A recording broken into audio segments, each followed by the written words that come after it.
Hallelujah.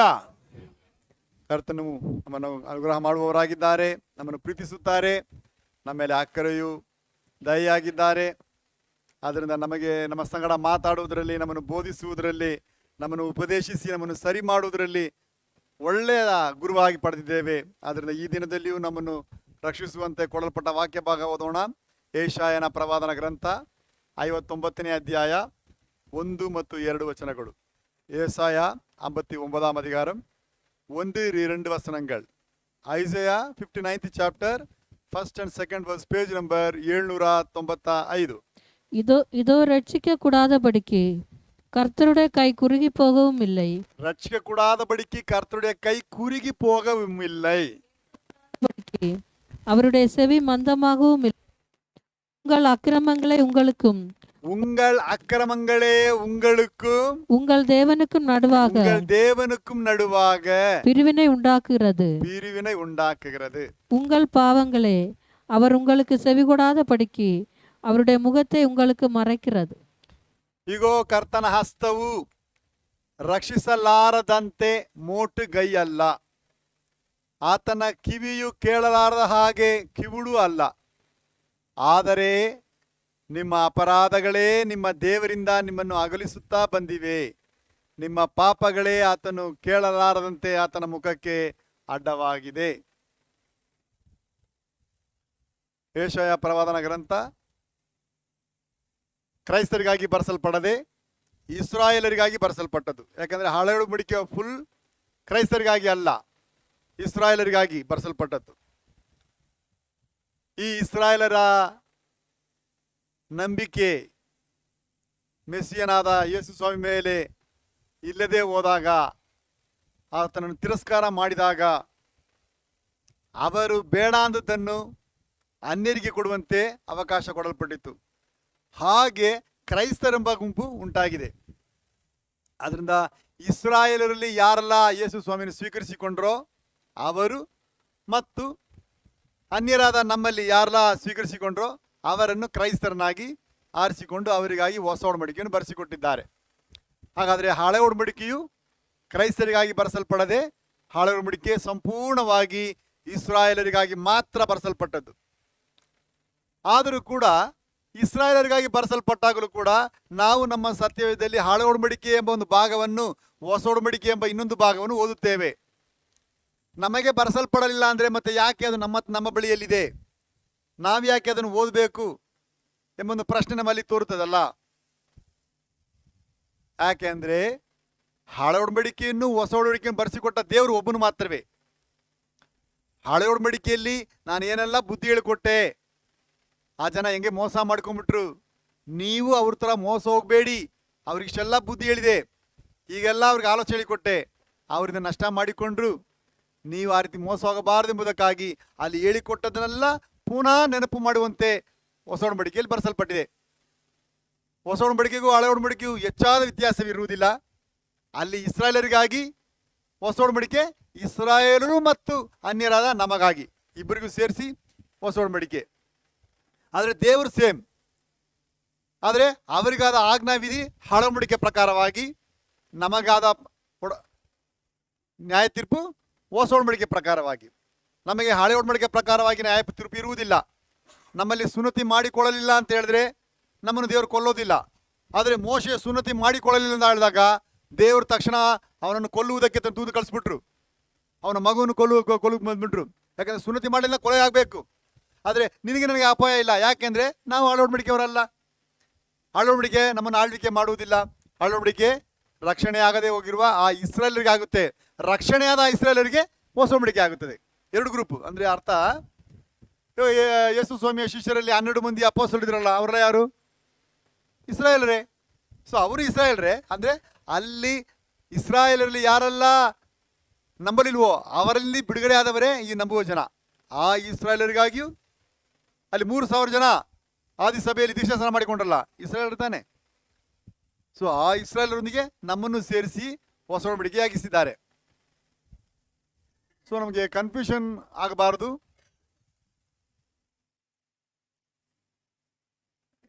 ನಾವು ಯಾರು, ನಾವು ಯಾಕೆ ಈ ದೇವರನ್ನು ಆರಾಧಿಸಬೇಕು, ನಮಗೆ ನಮ್ಮ ಊರುಗಳಲ್ಲಿ ದೇವರುಗಳಿಲ್ವಾ? ನಮಗಂತ ನಮ್ಮ ಸಂಪ್ರದಾಯಗಳು ನಂಬಿಕೆಗಳು ಇಲ್ಲಿ ಬೇಕಾದಷ್ಟು ಇದೆಯಲ್ಲ.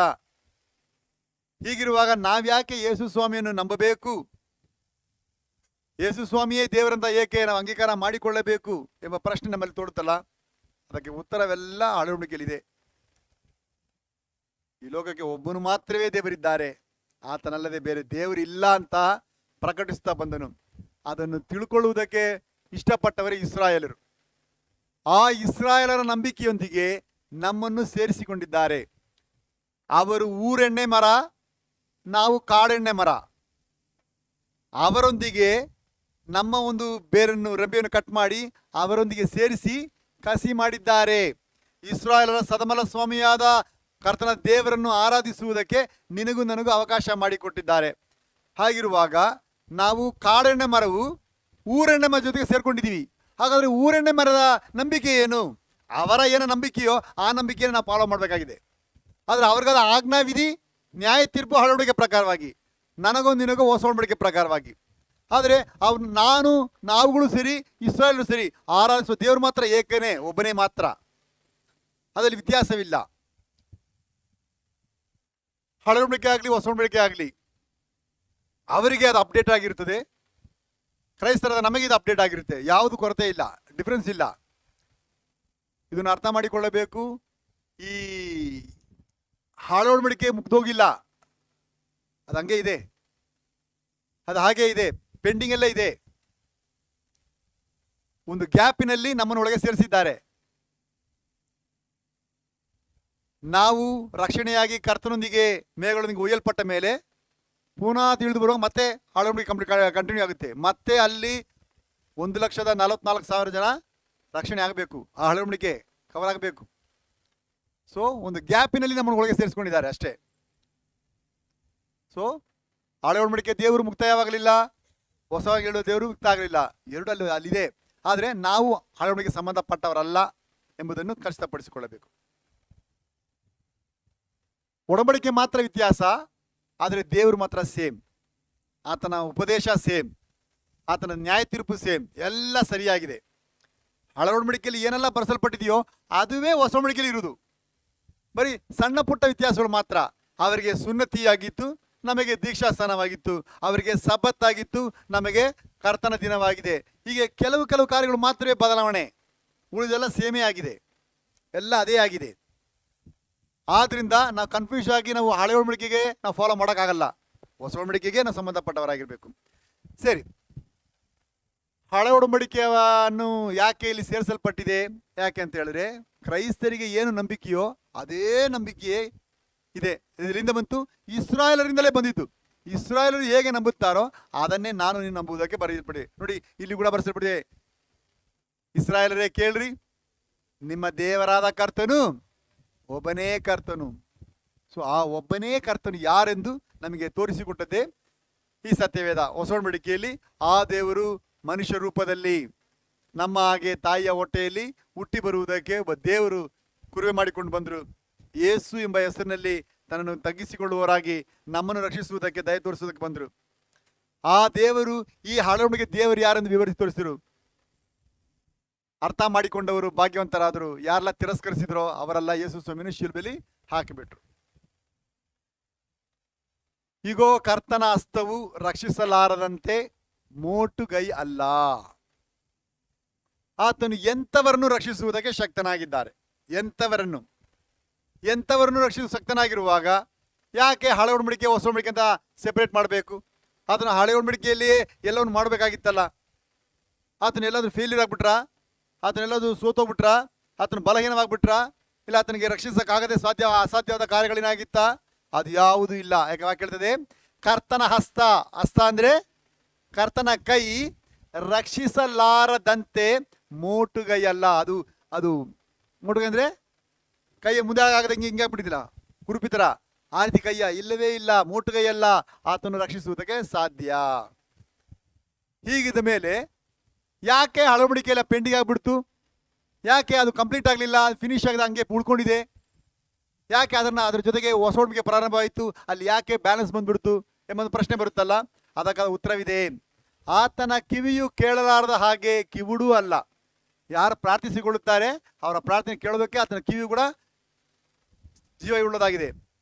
ಆದರೆ ನೋಡಿ, ಮೋಟುಗೈಯಲ್ಲದ ರಕ್ಷಕನು, ಒಂದು ವಾಕ್ಯ ಬರ್ತದೆ, ಆದರೆ ಆತನು ರಕ್ಷಿಸುವುದಕ್ಕೆ ಶಕ್ತನಾಗಿದ್ದಾಗಲೂ ಕೂಡ ಅಲ್ಲಿ ಬಂದ ಸಮಸ್ಯೆ, ಆದರೆ ನಿಮ್ಮ ಅಪರಾಧಗಳೇ, ಇಸ್ರಾಯೇಲರ ಅಪರಾಧಗಳೇ ಇಸ್ರಾಯೇಲರನ್ನು ದೇವರಿಂದ ಅಗಲಿಸುತ್ತಾ ಬಂದಿದೆ.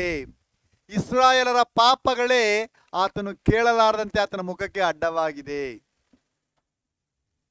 ಸೊ ಇದು ತುಂಬಾ ಜಾಗ್ರತೆ ವಹಿಸಿರಿ. ಇದೇ ದೇವರೇ ಇಸ್ರಾಯೇಲರ ಮೇಲೆ ರಕ್ಷಿಸುವವನಾಗಿ ಬಂದರು.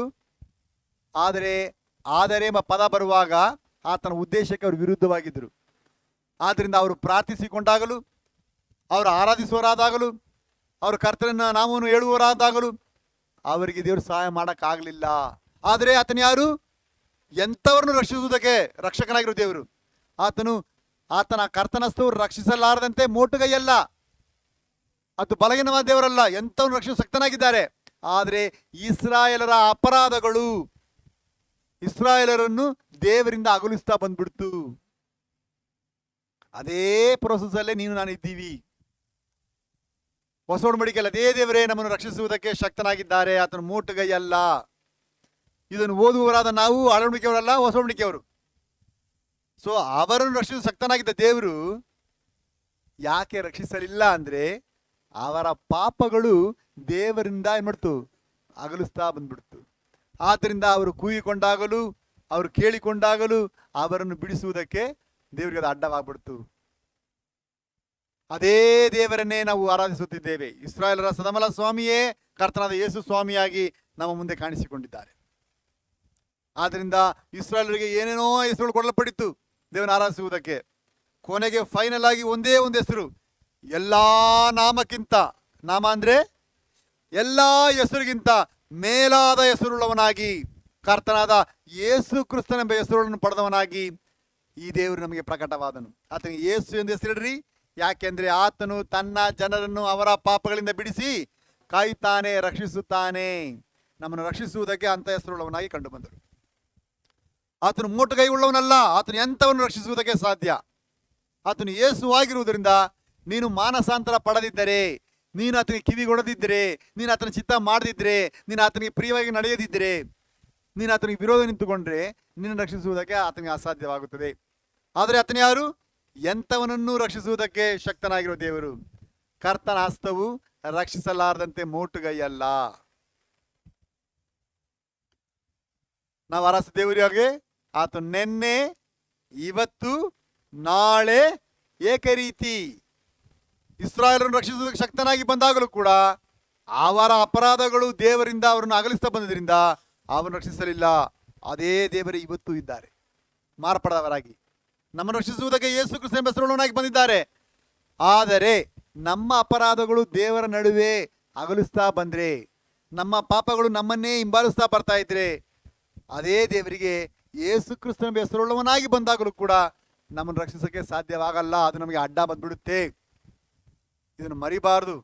ಆದ್ರಿಂದ ಹಳೆ ಒಡಂಬಡಿಕೆಯಲ್ಲಿರುವವರಿಗೆ ತುಂಬ ಕಠಿಣವಾದ ಉಪದೇಶ, ಹೊಸ ಒಡಂಬಡಿಕೆಯಲ್ಲಿರುವವರಿಗೆ ತುಂಬ ಈಸಿಯಾಗಿ ಏನೂ ಇಲ್ಲ, ಎಲ್ಲ ಸೇಮ್. ಆದ್ರಿಂದ ಜಾಗೃತಿಯಾಗಿರೋಣ, ಎಚ್ಚರಿಕೆಯಾಗಿರೋಣ, ನಾವು ಮೋಸ ಮಾಡಿಕೊಳ್ಳಬಾರ್ದು. ಅದರಿಂದ ಈ ಸಂದೇಶವನ್ನೊಂದು ಪ್ರಶ್ನೆಯ ಶೀರ್ಷಿಕೆಯಾಗಿ ಕಲಿಯೋಣ. ಸಂದೇಶದ ಶೀರ್ಷಿಕೆ,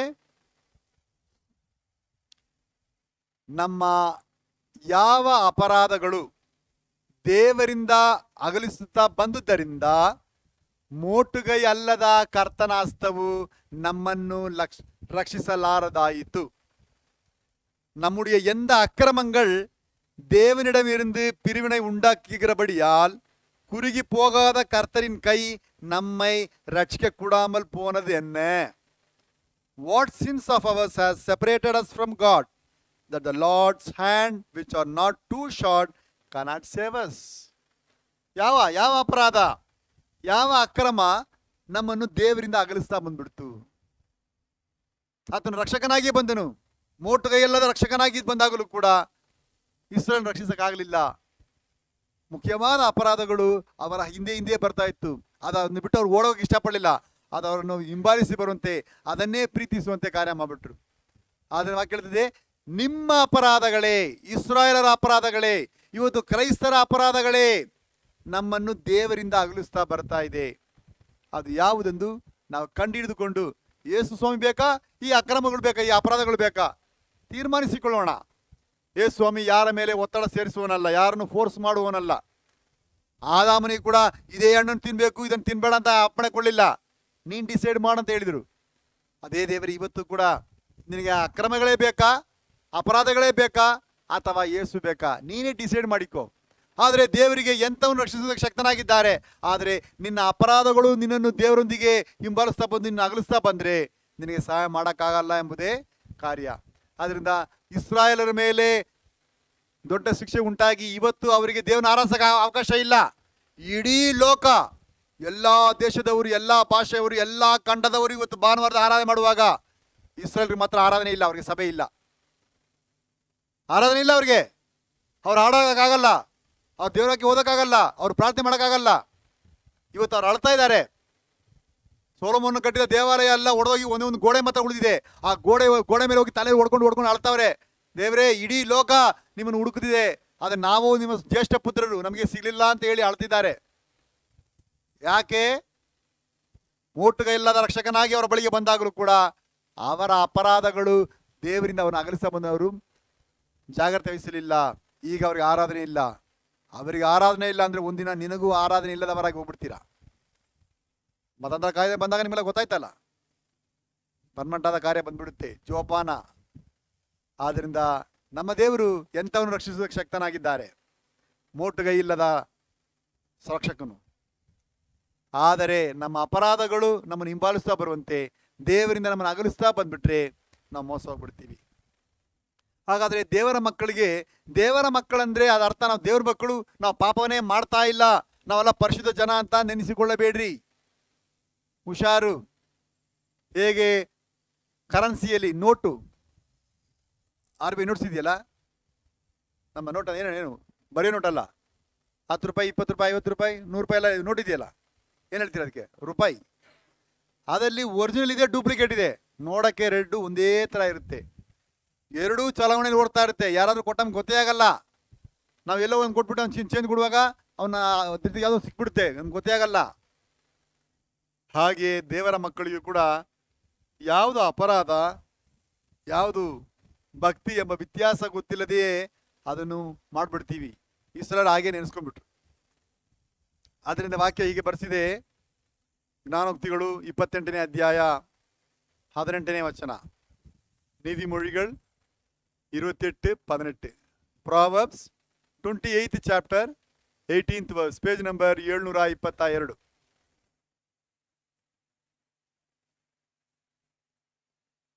உத்தமனாய் நடக்கிறவன் ரட்சிக்கப்படுவான்.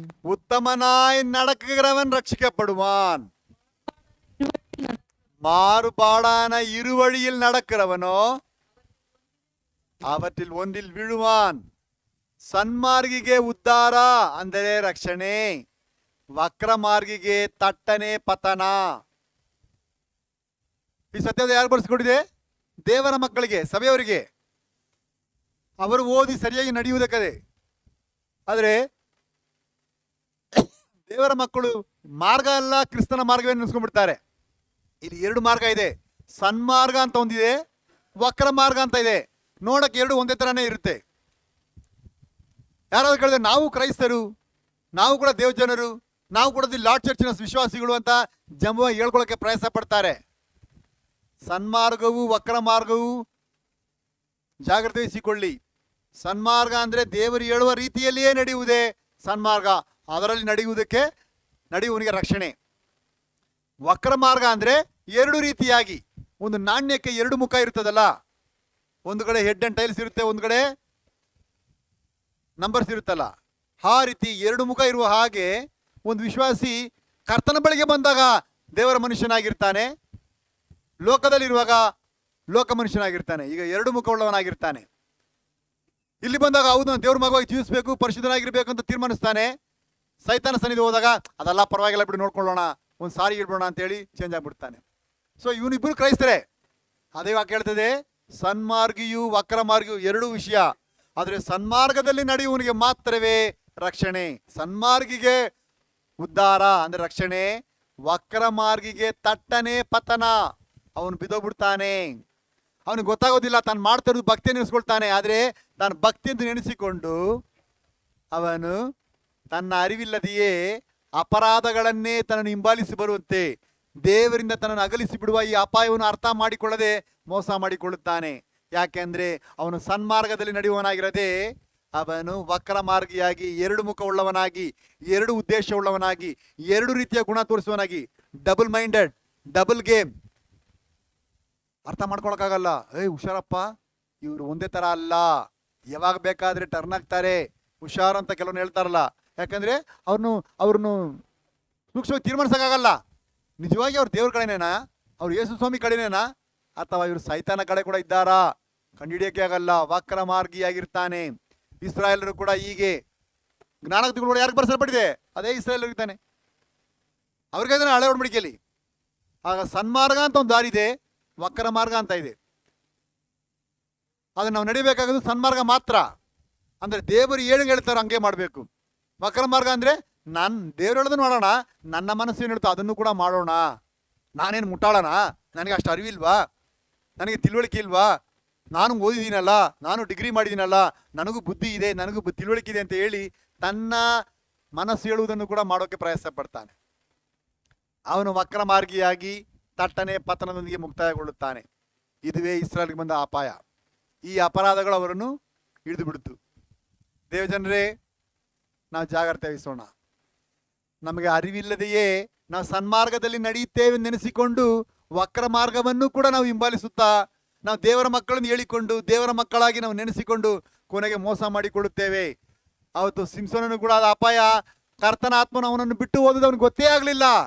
ಅವನು ನೆನೆಸ್ಕೊಂಡ ದೇವರಾತ್ಮ ನನ್ನ ಜೊತೆಗಿದೆ, ನಾನು ಕೂಡ ಇಸ್ರಾಯೇಲನೇ, ನಾನು ನಜರೇತ ವ್ರತವುಳ್ಳವನೇ, ನಾನು ದೇವರ ಬಲಿಷ್ಠನಾದ ದೇವರ ಸೇವಕನೇ ನೆನೆಸಿಕೊಂಡ. ಆದರೆ ದೇವರನ್ನು ಬಿಟ್ಟು ಅವನಿಗೆ ಗೊತ್ತೇ ಆಗಲಿಲ್ಲ.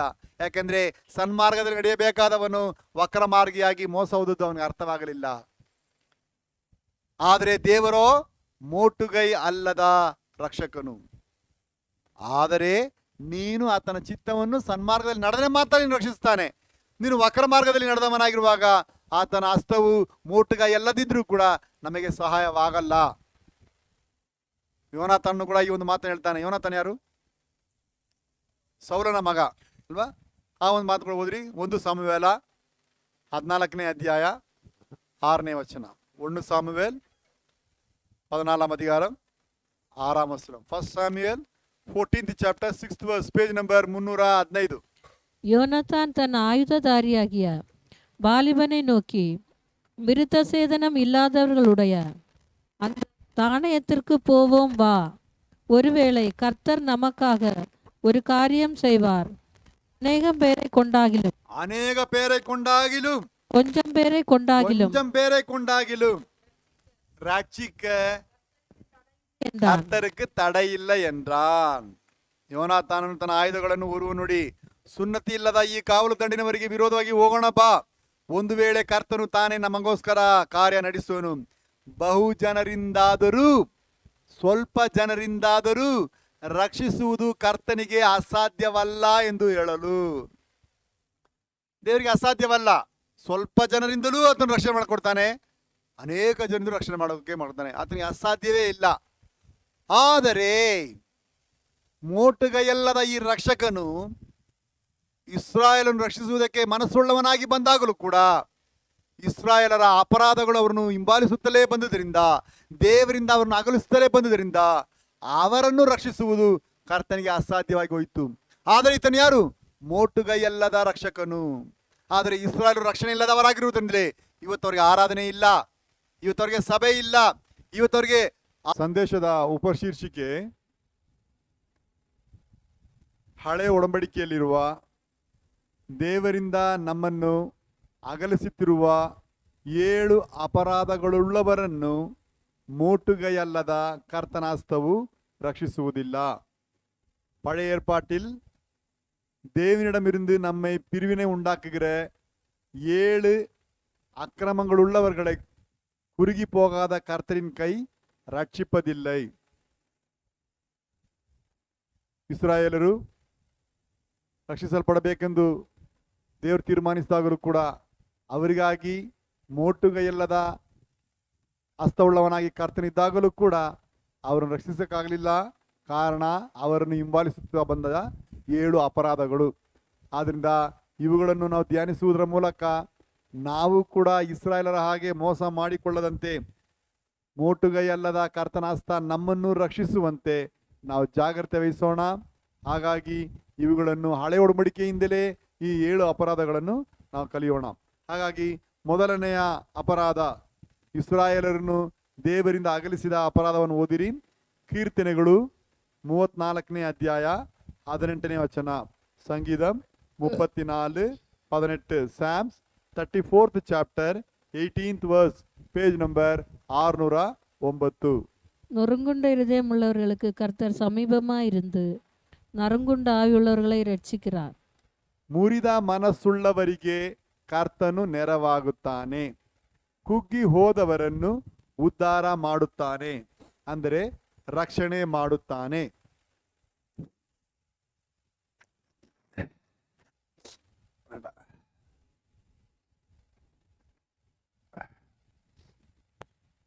ಕರ್ತನು ನೆರವಾಗುವುದು ಯಾರಿಗೆ? ಮುರಿದ ಮನಸ್ಸುಳ್ಳವರಿಗೆ. ಯಾಕೆ ಮುರಿದ ಮನಸ್ಸುಳ್ಳವರಿಗೆ? ದೇವರ ವಾಕ್ಯ ಮನುಷ್ಯನ ಸಂಗಡ ಮಾತನಾಡುತ್ತದೆ. ಮನುಷ್ಯನು ಯಾರೆಂದು ವಿವರಿಸಿಕೊಡುತ್ತದೆ. ದೇವರ ವಾಕ್ಯ ತೋರಿಸಿಕೊಡುವಾಗ ಮನುಷ್ಯನು ದೇವರ ಉಪದೇಶವನ್ನು ಸ್ವೀಕರಿಸಿಕೊಳ್ಳಬೇಕಾಗುತ್ತದೆ. ದೇವರ ವಾಕ್ಯ, ನಾವು ಕನ್ನಡದವರಾಗಿದ್ದೇವೆ, ಆದ್ದರಿಂದ ಕನ್ನಡ ಭಾಷೆಯಲ್ಲಿ ಈ ಸತ್ಯವೇದು ಭಾಷಾಂತರಿಸಲ್ಪಟ್ಟಿದೆ. ತಮಿಳಿನವರಿಗೆ ತಮಿಳಿನಲ್ಲಿ, ತೆಲುಗುವರಿಗೆ, ಮಲಯಾಳದವರಿಗೆ ಕನ್ನಡ, ಹಿಂದಿಯವರಿಗೆ, ಇಂಗ್ಲೀಷ್ ಅವರಿಗೆ, ದೇಶದಲ್ಲಿರುವ ಎಲ್ಲ ಭಾಷೆ, ಯಾಕೆ ಲೋಕದಲ್ಲಿರುವ ಪ್ರತಿಯೊಂದು ಭಾಷೆಯವರಿಗೂ ಕೂಡ ಅವರವರ ಭಾಷೆಯಲ್ಲಿ ಭಾಷಾಂತರ ಪಡಿಸಲ್ಪಟ್ಟಿದೆ. ದೇವರು ತನ್ನ ಚಿತ್ತವನ್ನು ಮನುಷ್ಯರಾದ ಆತನ ನಂಬುವರಾದ ನಾವು ತಿಳಿದುಕೊಳ್ಳುವಂತೆ ದೇವರನ್ನು ಬರೆಸಿಕೊಟ್ಟಿದ್ದಾರೆ. ದೇವರ ವಾಕ್ಯ ಇಷ್ಟು ಸ್ಪಷ್ಟವಾಗಿ ನಮ್ಮ ಅಕ್ರಮವನ್ನು ತೋರಿಸಿಕೊಡುವಾಗ ನಾವು ದೇವರ ವಾಕ್ಯದ ಮುಂದೆ ಅಯ್ಯೋ ನನ್ನ ಬಗ್ಗೆ ದೇವರು ಇಷ್ಟು ಹೇಳ್ತಿದ್ದಾರೆ ಅಂತ ಹೇಳಿ ತಿಳ್ಕೊಂಡು ದೇವರ ವಾಕ್ಯಕ್ಕೆ ನಾವು ಶರಣರಾದರೆ ನಾವು ಬುದ್ಧಿವಂತರು. ದೇವರ ವಾಕ್ಯ ಎಷ್ಟು ಹೇಳಿಕೊಟ್ಟಾಗಲೂ ಕೂಡ ಇಲ್ಲ ಇಲ್ಲ ಇಲ್ಲ, ದೇವರ ವಾಕ್ಯ ಎಷ್ಟೇ ಹೇಳಿ ನಾನು ಅದು ಕಿವಿಗೆ ಹಾಕೊಳ್ಳೋದಿಲ್ಲ, ದೇವರ ವಾಕ್ಯವನ್ನು ನಾನು ಸ್ವೀಕರಿಸಿಕೊಳ್ಳುವುದಿಲ್ಲ. ದೇವರ ವಾಕ್ಯ ಹೇಳಿದ್ರು ಕೂಡ ನಾನು ನನ್ನ ಮನಸ್ಸಲ್ಲಿ ನೆನೆಸುವುದನ್ನೇ ಮಾಡ್ತೀನಿ, ನಾನು ಇಷ್ಟಪಡೋದು ಹೇಳ್ತೀನಿ, ನಾನು ನಂಬುವುದೇ ಸರಿ, ಸತ್ಯವಾದ ಹೇಳಿದ್ರು ಕೂಡ ನಾನು ಅದನ್ನು ಸ್ವೀಕರಿಸಿಕೊಳ್ಳಲ್ಲ ಅಂತ ಹೇಳಿ ದೇವರಿಗೆ ವಿರೋಧವಾಗಿ ನಿಂತುಕೊಳ್ಳುವಾಗ ನಾವು ಹೇಗೆ ಮುರಿಯಲ್ಪಡುತ್ತೇವೆ? ಮುರಿಯಲ್ಪಡುವುದಂದ್ರೆ ದೇವರ ವಾಕ್ಯದ ಮುಂದೆ ನಾವು ಜಜ್ಜಲ್ಪಡುವುದು. ಯಾವಾಗ ನಾವು ನಮ್ಮನ್ನು ನಾವು ಏನು ನೆನೆಸ್ಕೊಂಡಿದ್ದೇವೋ, ನಾವು ಏನು ತಿಳ್ಕೊಂಡಿದ್ದೇವೆ, ನಾವು ಏನು ಮಾಡ್ತಿದ್ದೇವೆ ಅದು ಸುಳ್ಳೆಂದು ದೇವರ ವಾಕ್ಯ ಹೇಳುವುದೇ ಸರಿ ಎಂದು ದೇವರ ವಾಕ್ಯದ ಮುಂದೆ ನಾವು ಸೋಲುವುದು ತಾನೇ ನಾನು ಮುರಿಯಲ್ಪಡುವುದು. ದೇವರ ವಾಕ್ಯ ಗೆಲ್ಲಿದ್ರೆ ನಾವು ಜಜ್ಜಲ್ಪಡುತ್ತೇವೆ. ದೇವರ ವಾಕ್ಯ ಸೋತ್ರೆ ನಾವು ದೇವರ ವಾಕ್ಯವನ್ನು ಜಜ್ಜಿಸುತ್ತೇವೆ ಹೊರತು ನಾವು ಮುರಿದ ಮನಸ್ಸುಳ್ಳವರಾಗುವುದಿಲ್ಲ. ಹಾಗಾಗಿ ದೇವರ ವಾಕ್ಯದ ಮುಂದೆ ನಾವು ಒಪ್ಪಿಕೊಳ್ಳುವಾಗ, ದೇವರ ವಾಕ್ಯ ತೋರಿಸುವಾಗ, ನಮ್ಮನ್ನು ವಿವರಿಸಿಕೊಳ್ಳುವಾಗ, ದೇವರ ವಾಕ್ಯ ನಮ್ಮ ಪಾಪವನ್ನು ತೋರಿಸಿಕೊಡುವಾಗ ನಾವು ಒಪ್ಪಿಕೊಂಡ್ರೆ ನಾವೇನಾಗುವುದು? ಅದಕ್ಕೆ ನಾವು ಶರಣರಾಗಬಹುದು. ನಾವು ಶರಣರಾಗುವಾಗ ದೇವರು ನಮ್ಮಲ್ಲಿ ಆಳ್ವಿಕೆ ಮಾಡ್ತಾನೆ, ದೇವರ ಚಿತ್ತ ನೆರವೇರುತ್ತದೆ. ಆಗ ನಾವು ಏನು ನೆನೆಸಿಕೊಂಡಿದ್ದೇವೆ, ಏನು ತೀರ್ಮಾನಿಸಿದ್ದೇವೆ, ಏನು ಹಿಂಬಾಲಿಸುತ್ತಿದ್ದೇವೆ, ಏನು ಕೈಗೊಳ್ತಿದ್ದೇವೆ ಅದೆಲ್ಲ ಮುರಿಯಲ್ಪಡುತ್ತದೆ, ಅದೆಲ್ಲ ಸೋತು ಹೋಗುತ್ತದೆ. ದೇವರ ಚಿತ್ತ ನಮ್ಮಲ್ಲಿ ನೆರವೇರುತ್ತದೆ. ವಾಕ್ಯ ಹೇಳ್ತದೆ, ನಾನು ನೋಡಿ, ಸ್ವಾಮಿ ಸ್ವಾಮಿ ಅನ್ನೋರೆಲ್ಲ ದೇವರ ರಾಜ್ಯವನ್ನು ಸೇರಲಾರರು, ಪರಲೋಕದಲ್ಲಿರುವ ತಂದೆಯ ಚಿತ್ತವನ್ನು ನೆರವೇರಿಸುವವನೇ ದೇವರ ರಾಜ್ಯಕ್ಕೆ ಸೇರುವನು. ಅಂದರೆ ದೇವರ ಚಿತ್ತ ಒಬ್ಬನಲ್ಲಿ ನೆರವೇರುವಂತೆ ಅವನು ತನ್ನ ಏನೆಲ್ಲ ತೀರ್ಮಾನಿಸಿ ಬಂದಿದ್ದನು, ಏನೆಲ್ಲ ಮಾಡ್ತಾ ಬಂದನೋ ಅದು ಮುರಿಯಲ್ಪಡಬೇಕು, ಅದು ಜಜ್ಜಲ್ಪಡಬೇಕು. ಯಾರ್ಯಾರು ಕರ್ತನ ವಾಕ್ಯದ ಮುಂದೆ ಜಜ್ಜಲ್ಪಟ್ಟವರಾಗುತ್ತಾರೋ ಅವರಿಗೆ ಕರ್ತನು ನೆರ ಮಾಡ್ತಾನೆ. ನೋಡಿ, ಮುರಿದ ಮನಸ್ಸುಳ್ಳವರಿಗೆ ಕರ್ತನು ನೆರವಾಗುತ್ತಾನೆ, ಕುಗ್ಗಿ ಹೋದವರನ್ನು ಉದ್ಧಾರ ಮಾಡುತ್ತಾನೆ, ಅಂದರೆ ಕುಗ್ಗಿ ಹೋದವರನ್ನು ರಕ್ಷಿಸುತ್ತಾನೆ. ಹಾಗಾದರೆ ಈ ಕರ್ತನು ರಕ್ಷಿಸುವುದು ಯಾವಾಗ? ಯಾರು ದೇವರ ಮುಂದೆ, ದೇವರ ವಾಕ್ಯದ ಮುಂದೆ ಶರಣರಾಗುತ್ತಾರೋ ಅವರಿಗೆ ದೇವರು ರಕ್ಷಿಸುತ್ತಾನೆ. ಅವರಿಗೆ ಮೋಟುಗೈ ಅಲ್ಲದ ಹಸ್ತವುಳ್ಳವನಾದ ದೇವರು ಅವರು ರಕ್ಷಿಸುವುದಕ್ಕೆ ಶಕ್ತನಾಗಿದ್ದಾನೆ. ಯಾರ್ಯಾರು ದೇವರ ವಾಕ್ಯದ ಮುಂದೆ ವಿರೋಧ ತೋರಿಸುತ್ತಾರೋ, ದೇವರ ವಾಕ್ಯ ಹೇಳುವುದನ್ನು ಒಪ್ಪಿಕೊಳ್ಳುವುದಿಲ್ಲವೋ, ದೇವರ ವಾಕ್ಯವನ್ನು ಹಾಗೆ ಮಾಡ್ತಾರೋ ಅವರು ಮುರಿದ ಮನಸ್ಸುಳ್ಳವರಾಗುವುದಿಲ್ಲ. ಅಂಥವರನ್ನು ಕರ್ತನು ರಕ್ಷಿಸೋಕ್ಕೂ ಸಾಧ್ಯವಾಗುವುದಿಲ್ಲ. ಹಾಗಾಗಿ ದೇವರ ವಾಕ್ಯವೇ ಸತ್ಯ. ಯಾಕೆ ನೋಡಿ, ಈ ಸತ್ಯವೇದವನ್ನು ಸತ್ಯವೇದ ಎಂದು ಬರೆಸಲ್ಪಟ್ಟಿದೆ. ಅಂದರೆ ಇದರಲ್ಲಿ ಹೇಳಲ್ಪಟ್ಟಿಲ್ಲ ಸತ್ಯ, ಇದರಲ್ಲಿ ಏನು ತಿಳಿಸಲ್ಪಟ್ಟಿದೆ ಸತ್ಯ, ಏನು ಬೋಧಿಸಲ್ಪಟ್ಟಿದೆ ಸತ್ಯ, ಏನು ವಿವರಿಸಲ್ಪಟ್ಟಿದೆ ಸತ್ಯ, ದೇವರ ಮಾತೇ ಸತ್ಯ.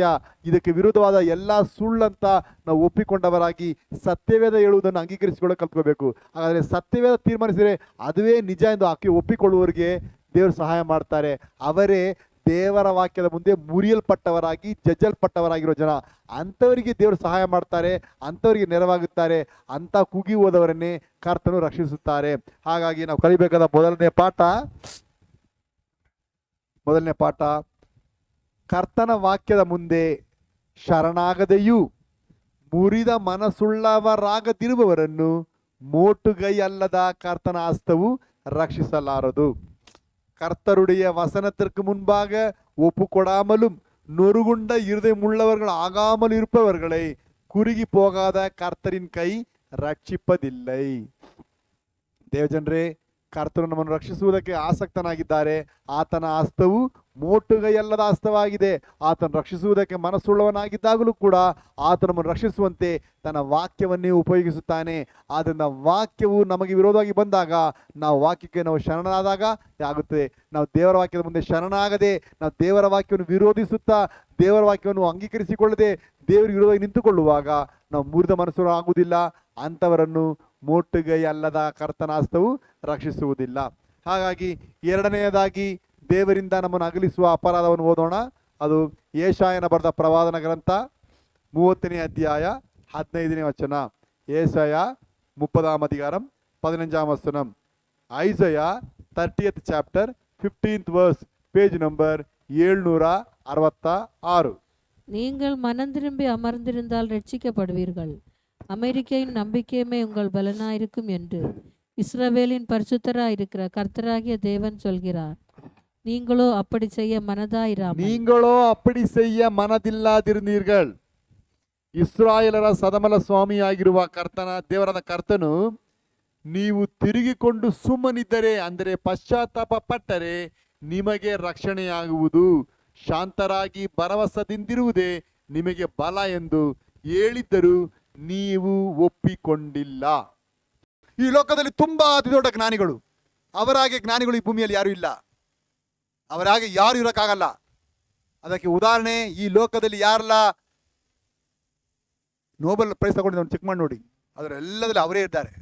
ಹೆಚ್ಚಿನ ಭಾಗ ಇಡೀ ವರ್ಲ್ಡ್ಗೆ, ಸಣ್ಣ ಕಂಟ್ರಿ, ಇಡೀ ಲೋಕ ಕಂಪೇರ್ ಮಾಡಿ ಎಲ್ಲ ಇದು ಅವರ ಹತ್ರ ಇದೆ. ಅವರ ಹಾಗೆ ಜ್ಞಾನಿಗಳು ಯಾರು ಇಲ್ಲ, ಅವರ ಹಾಗೆ ಕಂಡುಹಿಡಿಯೋರು ಬೇರೆ ಯಾರು ಇಲ್ಲ. ಇಸ್ರಾಯೇಲ್ ಟೆಕ್ನಾಲಜಿ ಲೋಕದಲ್ಲಿ ಎಲ್ಲರೂ, ಈವನ್ ಅಮೇರಿಕ ಮೊದಲುಗೊಂಡು ಭಯ ಪಡ್ತಾರೆ. ಯಾಕಂದರೆ ಅವರ ಜ್ಞಾನ ಅಂದರೆ ಅಷ್ಟು ಭಯಂಕರ. ಇವತ್ತು ಇಂಡಿಯಾ ಕೂಡ ನಿನ್ನೆ ಇಸ್ರೇಲ್ ಜೊತೆಗೆ ಡೀಲ್ ಮಾಡಿದೆ. ನಿಮ್ಮ ಎಲ್ಲ ಟೆಕ್ನಾಲಜಿ ನಮಗೂ ಬೇಕು, ನಾವು ನಿಮ್ಮ ಪರ್ಮನೆಂಟ್ ಕಸ್ಟಮರ್ ಆಗಿರ್ತೀವಿ ಅಂತ ಇಂಡಿಯಾ ಕೂಡ ಹೇಳಿದೆ. ಯಾಕಂದರೆ ಅವರ ಜ್ಞಾನದ ಮುಂದೆ ಎಲ್ಲರೂ ಶರಣಾಗ್ತಾರೆ. ಅವ್ರಿಗೆ ಇಷ್ಟೆಲ್ಲ ಜ್ಞಾನವಿದೆ, ಆದರೆ ಅವ್ರಿಗೆ ಇಲ್ಲದ ಒಂದೇ ಒಂದು ಜ್ಞಾನ ಗೊತ್ತಾ? ತಮ್ಮ ಪಾಪಗಳ ಮುಂದೆ ಮಾನಸ್ನಾನ ಪಡಬೇಕಂತ ಗೊತ್ತಾಗಲಿಲ್ಲ. ದೇವರು ಹೇಳಿಕೊಟ್ರು, ಕೇಳ್ತದೆ, ನಿಮಗೆ ಎಂದು ಹೇಳಿದರು, ನೀವು ಒಪ್ಪಿಕೊಂಡಿಲ್ಲ. ದೇವರ ಮಾತು ಯಾವುದು, ದೇವರು ಹೇಳೋದು ನಿಜ ಅಂತ ಒಪ್ಕೊಳ್ಳೇ ಇಲ್ಲ. ದೇವ್ರ ವಾದ ಮಾಡ್ತಾ ಇದ್ರು, ದೇವ್ರ ಗಲಾಟೆ ಮಾಡ್ತಾ ಇದ್ರು, ದೇವ್ರ ವಾಗ್ವಾದ ಮಾಡ್ತಾ ಇದ್ರು ಹೊರತು ಅದು ಎಸ್ ಅಂತ ಹೇಳಕ್ಕೆ ಅವ್ರ ಮನಸ್ಸು ಬರಲಿಲ್ಲ. ಇವತ್ತು ಕೂಡ ಕ್ರೈಸ್ತರಿಗೆ ಎಲ್ಲ ಗೊತ್ತು, ಆದರೆ ನಾನು ಎಸ್ ಅಂತ ಹೇಳ್ಬಿಟ್ರೆ ನಾಶಿ ಆಗುತ್ತಲ್ಲ, ಅವಮಾನ ಆಗುತ್ತಲ್ಲ, ಜನ ನಮ್ಮನ್ನು ಕೇವಲ ಎಣಿಸ್ಬಿಡ್ತಾರಲ್ಲ, ನಾನು ಇದನ್ನು ಒಪ್ಕೋಬಾರ್ದು ಅಂತ ಹೇಳಿ ಹಿಂಗೂ ಹೇಳಲ್ಲ ಹಂಗೂ ಹೇಳಲ್ಲ, ಕೊನೆ ತನಕ ದೇವರ ವಾಕ್ಯಕ್ಕೆ ವಿರೋಧವಾಗಿ ನಿಂತ್ಕೊಳ್ತಾರೆ. ಪಾಪ ಅಂತ ಗೊತ್ತು, ಯಾರನ್ನ ಬೇಕಾದ್ರೆ ಕೇಳಿ ನೋಡಿ, ಸಿಗರೆಟ್ ಸೇದೋದು ಪಾಪ ಅಲ್ವಾ? ಸರ್ಕಾರವೇ ಹೇಳಿದೆ, cigarette smoking is injurious to health ಅಂತ ಬರೆದಿದೆ. ಎಂಥವ ABCD ಗೊತ್ತಿದ್ದವನು ಕೂಡ ಕೇಳಿ ನೋಡಿ, ಹೌದು ಪಾಪ ಅಂತ ಹೇಳ್ತಾರೆ. ಅಪ್ಪ ಕ್ರೈಸ್ತನಾಗಿರುವವನು ಬೀಡಿ ಸೇದು ಕುಡುವಾಗನಾಗಿದ್ರೆ, ಅವನು ಪಾನ್ ಪರಾಗ ಮತ್ತೊಂದು ಆಳು ಮೂಳುಗಳ ತಿನ್ನುವವನಾಗಿದ್ರೆ ಅದು ಪಾಪ ಅಂತ ಅವ್ನಿಗೆ ಅರ್ಥ ಆಗಲ್ವಾ? ಚೆನ್ನಾಗಿ ಗೊತ್ತು, ಅದು ತಿಂದರೆ ಕ್ಯಾನ್ಸರ್ ಬರುತ್ತೆ ಅಂತ ಗೊತ್ತು, ಈ ರೀತಿಯ ನಷ್ಟ ಆಗುತ್ತೆ ಅಂತ ಗೊತ್ತು, ಈ ರೀತಿ ಒಂದು ಅಪಾಯ ಒಂದು ದಿವಸ ICU ಹೋಗಿ ನಾನು ಸ್ಮಶಾನ ಸೇರ್ತೀನಿ ಅಂತ ಗೊತ್ತು. ಆದರೂ ಕೂಡ ದೇವರ ಮಗುವಾಗಿ ಪರಿಶುದ್ಧನಾಗಿರುವುದಕ್ಕಿಂತ ನಾನು ಪಾಪಿಯಾಗಿ ಅಶುದ್ಧನಾಗಿರುವುದೇ ಇಷ್ಟ ಅಂತ ಹೇಳ್ಕೊಂಡು ದೇವರ ಆಲೋಚನೆ ಒಪ್ಕೊಳ್ಳಲ್ಲ. ಇವತ್ತು ಕೂಡ ನಿಮ್ಮಲ್ಲಿ ಎಷ್ಟೋ ಮಕ್ಕಳು ಸಭೆಗೆ ಬರೋಕ್ಕಾಗುತ್ತೆ ಅಲ್ವಲ್ಲ? ಯಾಕೆ? ನನಗೆ ಕರ್ತನ ಸನ್ನಿಧಿಯಲ್ಲಿ ಇರೋದಕ್ಕಿಂತ ಲೋಕದಲ್ಲಿ ಪಟಿಗನಾಗಿ ಜೀವಿಸುವುದೇ ಅಂತ ಹೇಳಿ ವಾದ ಮಾಡ್ತಾರಲ್ಲ. ಇದು ತಾನೇ ಇವತ್ತು ಇಸ್ರಾಯೇಲರು ಮಾಡಿದ್ದು. ಇದು ತಾನೇ ನೀವು ಎಷ್ಟೋ ತಾಯಿದ್ರೆ ಅಳ್ತಾ ಇದ್ದೀರಾ, ಎಷ್ಟೋ ಮನೆಯವರು ಕೂಗಾಡ್ಕೊಳ್ತಾ ಇದ್ದೀರಾ. ಯಾಕೆ? ಸೇಮ್ ಇಸ್ರಾಯೇಲ್ ಬಂದ ಅದೇ ಸಮಸ್ಯೆ. ದೇವ್ರು ಬುದ್ಧಿ ಹೇಳ್ಕೊಟ್ರು ಏನಂತ? ಇಸ್ರಾಯೇಲ್ ಸದಮಲ ಸ್ವಾಮಿಗೆ ದೇವರ ಕರ್ತನ ಹೇಳ್ತಾರೆ, ನೀವು ತಿರುಗಿಕೊಂಡು ಸುಮ್ಮನಿದ್ದರೆ, ಅಂದರೆ ಪಶ್ಚಾತ್ತಾಪ ಪಟ್ಟರೆ ನಿಮಗೆ ರಕ್ಷಣೆ ಆಗುವುದು, ಇಲ್ಲ ಅಂದರೆ ರಕ್ಷಣೆ ಆಗಲ್ಲ. ನಾನು ಮೋಟುಗೈಯಲ್ಲದ ನನ್ನ ಹಸ್ತ ನಿಜಾನೇ, ಆದರೆ ನೀವು ಮಾನಸಾಂತರ ಪಡೆದ ತನಕ ನಿಮಗೆ ಅದು ಸಹಾಯ ಆಗಲ್ಲ. ಅಂದರೆ ಆ ಪಾಪವನ್ನು ಬಿಟ್ಟು ಬಿಡದ ತನಕ ನಿಮ್ಮನ್ನು ರಕ್ಷಿಸೋಕ್ಕೆ ನನಗೆ ಆಗಲ್ಲ. ಬಿಟ್ಟರೆ ತಾನೆ, ಇಲ್ಲ ಅದನ್ನು ಮಾಡ್ತೇನೆ, ಹಾಸ್ಪಿಟಲ್ ಸೇರಾಯ್ತು, ಸಿಗರೇಟ್ ಕುಡಿದು ಲಂಗ್ಸಲ ಏನು ಗತಿಯಾಗಿದೆ, ಡಾಕ್ಟರ್ ಹೇಳ್ತಾನೆ ನಿಮ್ಮನ್ನ ಮುಟ್ಲೇಬಾರ್ದು, ಇಲ್ಲ ಸ್ವಾಮಿ ಇವತ್ತು ಆಪ್ರೇಷನ್ ಅಂತೆ, ಒಂದ್ಸಲ ಹೇಳ್ಬಿಡ್ತೀನಿ ಅಂತ ಹೇಳಿದ್ರೆ ಅಂತ ಆಪ್ರೇಷನ್ ಮಾಡೋಕ್ಕಾಗುತ್ತಾ? ಇದಾನೆ ಮನುಷ್ಯನ ಸಮಸ್ಯೆ. ಆಸ್ಪತ್ರೆಗೆ ಹೋಗಿ ಹೇಳ್ತಾರೆ ನೈಟಿಂದ ಇಷ್ಟು ಗಂಟೆ ಏನು ತಿನ್ನಬೇಡಿ, ಏನು ಕುಡಿಬೇಡಿ, ಅವ್ರಿಗೊಂದು ರೂಲ್ಸ್ ಇದೆ, ಇದೆಲ್ಲ ಇದ್ರೆ ತಾನೆ ಆಪ್ರೇಷನ್ ಮಾಡ್ತೀನಿ ಅಂತ. ದೇವರನ್ನು ರಕ್ಷಿಸಬೇಕೆಂದು ಆಸೆ ಪಡುವಾಗ ಆತನು ಮೋಟುಗೈ ಇಲ್ಲದ ಹಸ್ತವುಳ್ಳವನಾಗಿದ್ದಾಗಲೂ ಕೂಡ ನಿನ್ನ ಪಾಪಗಳ ವಿಷಯದಲ್ಲಿ ಮಾನಸಾಂತರ ಪಡಕ್ಕೆ ನೀನು ಒಪ್ಪಿಕೊಂಡಿಲ್ಲ ಅಂದರೆ ದೇವರಿಗೆ ರಕ್ಷಿಸಾಗುತ್ತೆ. ನೀನು ಪಾಪ ಮಾಡಬಾರ್ದು, ನಿನ್ನ ಮನೆಯವರು ನಿನಗಾಗಿ ಪ್ರಾರ್ಥನೆ ಮಾಡ್ಬೋದು, ನಿನ್ನ ಪಾಸ್ಟರ್ ನಿನಗಾಗಿ ಪ್ರಾರ್ಥನೆ ಮಾಡ್ಬೋದು, ಸಭೆಯವರು ನಿನಗಾಗಿ ಏನೆಲ್ಲ ಮಾಡ್ಬೋದು, ಯಾರು ಏನೆಲ್ಲ ಮಾಡಿದ್ರು ಕೂಡ ಆ ಪಾಪ ಬೇಕಾ ಬೇಡ ಅಂತ ಡಿಸೈಡ್ ಮಾಡಬೇಕಾದ್ರೆ ಯಾರು? ಆ ವ್ಯಕ್ತಿ ತಾನೇ, ಅವನು ತಾನೇ ಒಪ್ಕೋಬೇಕು. ಯಾರು ಪಾಪ ಮಾಡಿದ ಅವನು ಒಪ್ಪಿಕೊಳ್ಳಿರಲ್ಲ ಅಂದರೆ ಯಾರು ಒಪ್ಪಿಕೊಳ್ಳೋದು ಏನು ಪ್ರಯೋಜನ ಆಗಲ್ವಲ್ಲ. ಇದು ತಾನೇ ಇಸ್ರಾಯೇಲ್ ಸಮಸ್ಯೆ. ನಾನು ಎಷ್ಟು ಹೇಳಿದರೂ ಅವರು ಒಪ್ಪಿಕೊಳ್ಳಲಿಲ್ಲ. ಆದ್ದರಿಂದ ಮೋಟುಗೈಯಲ್ಲದ ನನ್ನ ಹಸ್ತವು ಅವರನ್ನು ರಕ್ಷಿಸೋಕ್ಕಾಗಲಿಲ್ಲ. ಇವತ್ತು ಅವ್ರು ಕಷ್ಟಪಡ್ತಾವ್ರೆ. ಜೋಪಾನ ಅಂತ ಹೊಸೊಡಂಬಡಿಕೆಯಾದ ನಮಗೆ ಇದನ್ನು ಎಚ್ಚರಿಸ್ತಿದ್ದಾರೆ. ಆಗ ನಾವು ಕಲಿಬೇಕಾದ ಎರಡನೆಯ ಪಾಠ, ಈ ದೇವರು ಪರಿಶುದ್ಧ ದೇವರು, ಅಶುದ್ಧ ದೇವರಲ್ಲ, ಅಶುದ್ಧಕ್ಕೆ ಸಂಬಂಧಪಟ್ಟವನಲ್ಲ, ಅಶುದ್ಧ ಅಭ್ಯಾಸಗಳಿಗೆ ಒಳಪಟ್ಟವನಲ್ಲ, ಅಶುದ್ಧ ದುರಾಚಾರಗಳಿಗೆ ಸೇರಿದವನಲ್ಲ. ಆತನು ಪರಿಶುದ್ಧ ದೇವರು. ಆದ್ದರಿಂದ ಆತನು ಪವಿತ್ರ ಆತ್ಮ ಅಂತ ಇರಿತೀವಿ. ಪರಿಶುದ್ಧಾತ್ಮ ಆತನು. ದೇವರ ಮಕ್ಕಳು ಪರಿಶುದ್ಧರಾಗಿರ್ಬೇಕು. ಯಾಕಂದ್ರೆ ನಮ್ಮ ಶರೀರವೇ ದೇವರ ಆಲಯ. ಇದು ದೇವರ ಪವಿತ್ರಾಲಯ. ಇದು ನಮ್ಮ ನಾಲಿಗೆಯೋ, ನಮ್ಮ ಕೈಯೋ, ನಮ್ಮ ಕಣ್ಣೋ, ನಮ್ಮ ಯಾವುದೋ ಕೂಡ ಅಶುದ್ಧ ಆಗಬಾರ್ದು. ನಮ್ಮ ನಾಲಿಗೆ ಮೊದಲು ಕೂಡ ಯಾವುದು? ಯಾಕಂದ್ರೆ ನಮ್ಮ ದೇವರು ಪವಿತ್ರ ದೇವರು. ಅದನ್ನು ಇಸ್ರಾಯೇಲ್ ಒಪ್ಕೊಳ್ಳಿಲ್ಲ. ಆಗ ನಾವು ಕಲಿಬೇಕು ಎರಡನೇ ಪಾಠ, ಪವಿತ್ರಾತ್ಮನ ಅಪ್ಪಣೆಯಂತೆ ತಮ್ಮ ಪಾಪಗಳಿಗೆ ಪಶ್ಚಾತ್ತಾಪ ಪಟ್ಟು ಬಿಟ್ಟು ಬಿಡದವರನ್ನು ಮೋಟುಗೈಯಲ್ಲದ ಕರ್ತನ ಹಸ್ತವು ரட்சிಸಲಾರது. பரிசுத்தாவியின் கட்டளையின்படி தங்கள் பாவங்களுக்கு மனம் திரும்பாதவர்களை குறுகி போகாத கர்த்தரின் கை ரட்சிப்பதில்லை. ದೇವರೆಲ್ಲ ಹೇಳ್ಕೊಟ್ಟಿದ್ದಾರಲ್ವಾ? ದೇವರ ಮಕ್ಕಳು ಈ ರೀತಿ ಮಾಡಬಾರ್ದು. ದೇವರ ಮಕ್ಕಳು ಸೈತಾನ್ ಜೊತೆ ನಿಂತ್ಕೊಳ್ಬಾರ್ದು. ನಿನ್ನ ಜೀವನದಲ್ಲಿ ಸೈತಾನ ಮಹಿಮೆ ಪಡುವ ಕೆಲಸ ನೀನು ಮಾಡಬಾರ್ದು. ಯೇಸು ಸ್ವಾಮಿಯನ್ನು ಅವಮಾನ ಪಡಿಸೋ ಕೆಲಸ ನೀನು ಮಾಡಬಾರ್ದು ಅಂತ ಯಾರಿಗೆಲ್ಲ ಬುದ್ಧಿ ಹೇಳ್ಕೊಡಲ್ಪಟ್ಟಿಲ್ಲ? ಇಲ್ಲ ಪಾಸ್ಟರ್ ನಮ್ಗೆ ಹೇಳಲೇ ಇಲ್ಲ ಅಂತ ಅವ್ರಿಗೆ ಕೈ ಎತ್ತಕ್ಕಾಗುತ್ತಾ? ಕರ್ತನು ಎಲ್ಲವನ್ನು ಕಲಿಸಿಕೊಟ್ಟ ಮೇಲೆ, ಎಲ್ಲವನ್ನು ಬೋಧಿಸಿಕೊಟ್ಟ ಮೇಲೆ, ಎಲ್ಲವನ್ನು ತೋರಿಸಿಕೊಟ್ಟ ಮೇಲೆ, ಎಲ್ಲವನ್ನು ಪ್ರೂವ್ ಮಾಡಿದ ಮೇಲೆ ನಾವು ಒಪ್ಪಿಕೊಳ್ಳದವರಾಗಿದ್ದಾನೆ ಮಾಡಿದ್ದು. ಹಾಗಿರುವಾಗ ಪವಿತ್ರಾತ್ಮನ ದೇವರು ಹೇಗೆ ಅಶುದ್ಧ ಶರೀರದಲ್ಲಿ ವಾಸ ಮಾಡಕ್ಕೆ ಬರ್ತಾರೆ?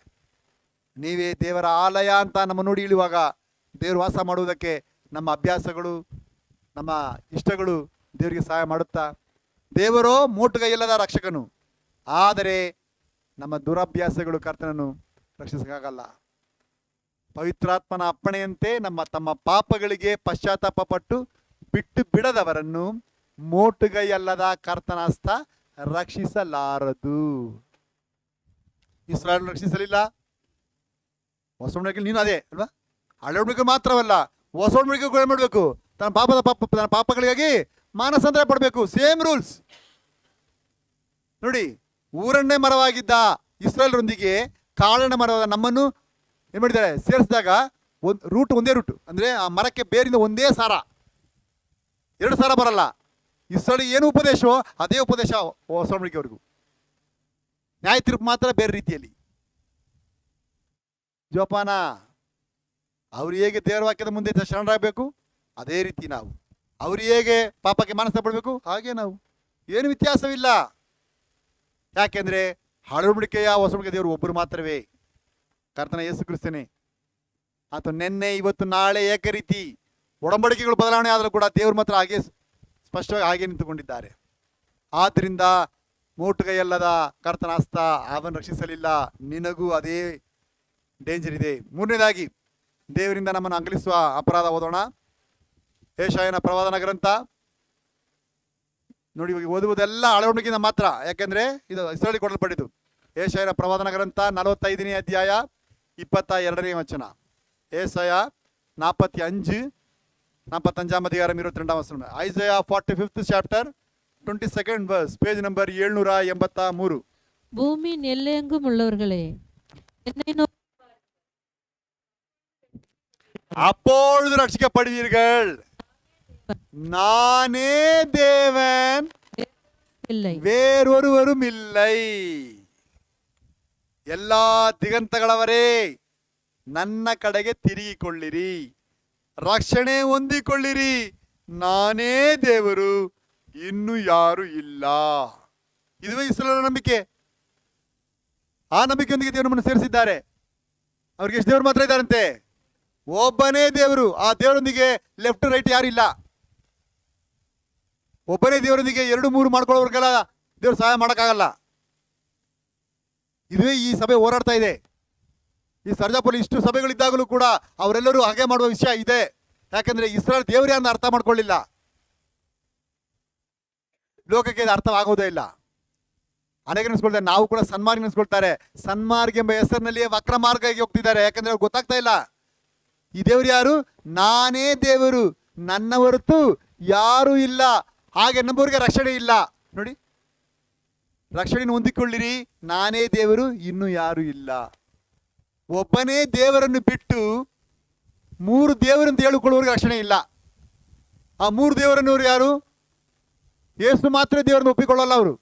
ಯೇಸು ದೇವರೇ, ಹಾಗೆ ತಂದೆ ಎಂಬ ಇನ್ನೊಬ್ಬ ದೇವರೇ, ಪವಿತ್ರಾತ್ಮ ಎಂಬ ಇನ್ನೊಬ್ಬ ದೇವರು ಅಂತ ಹೇಳಿ 3 ಬೇರೆ ದೇವರನ್ನು ಹೇಳಕ್ಕೆ ಆಸೆ ಪಡ್ತಾರೆ.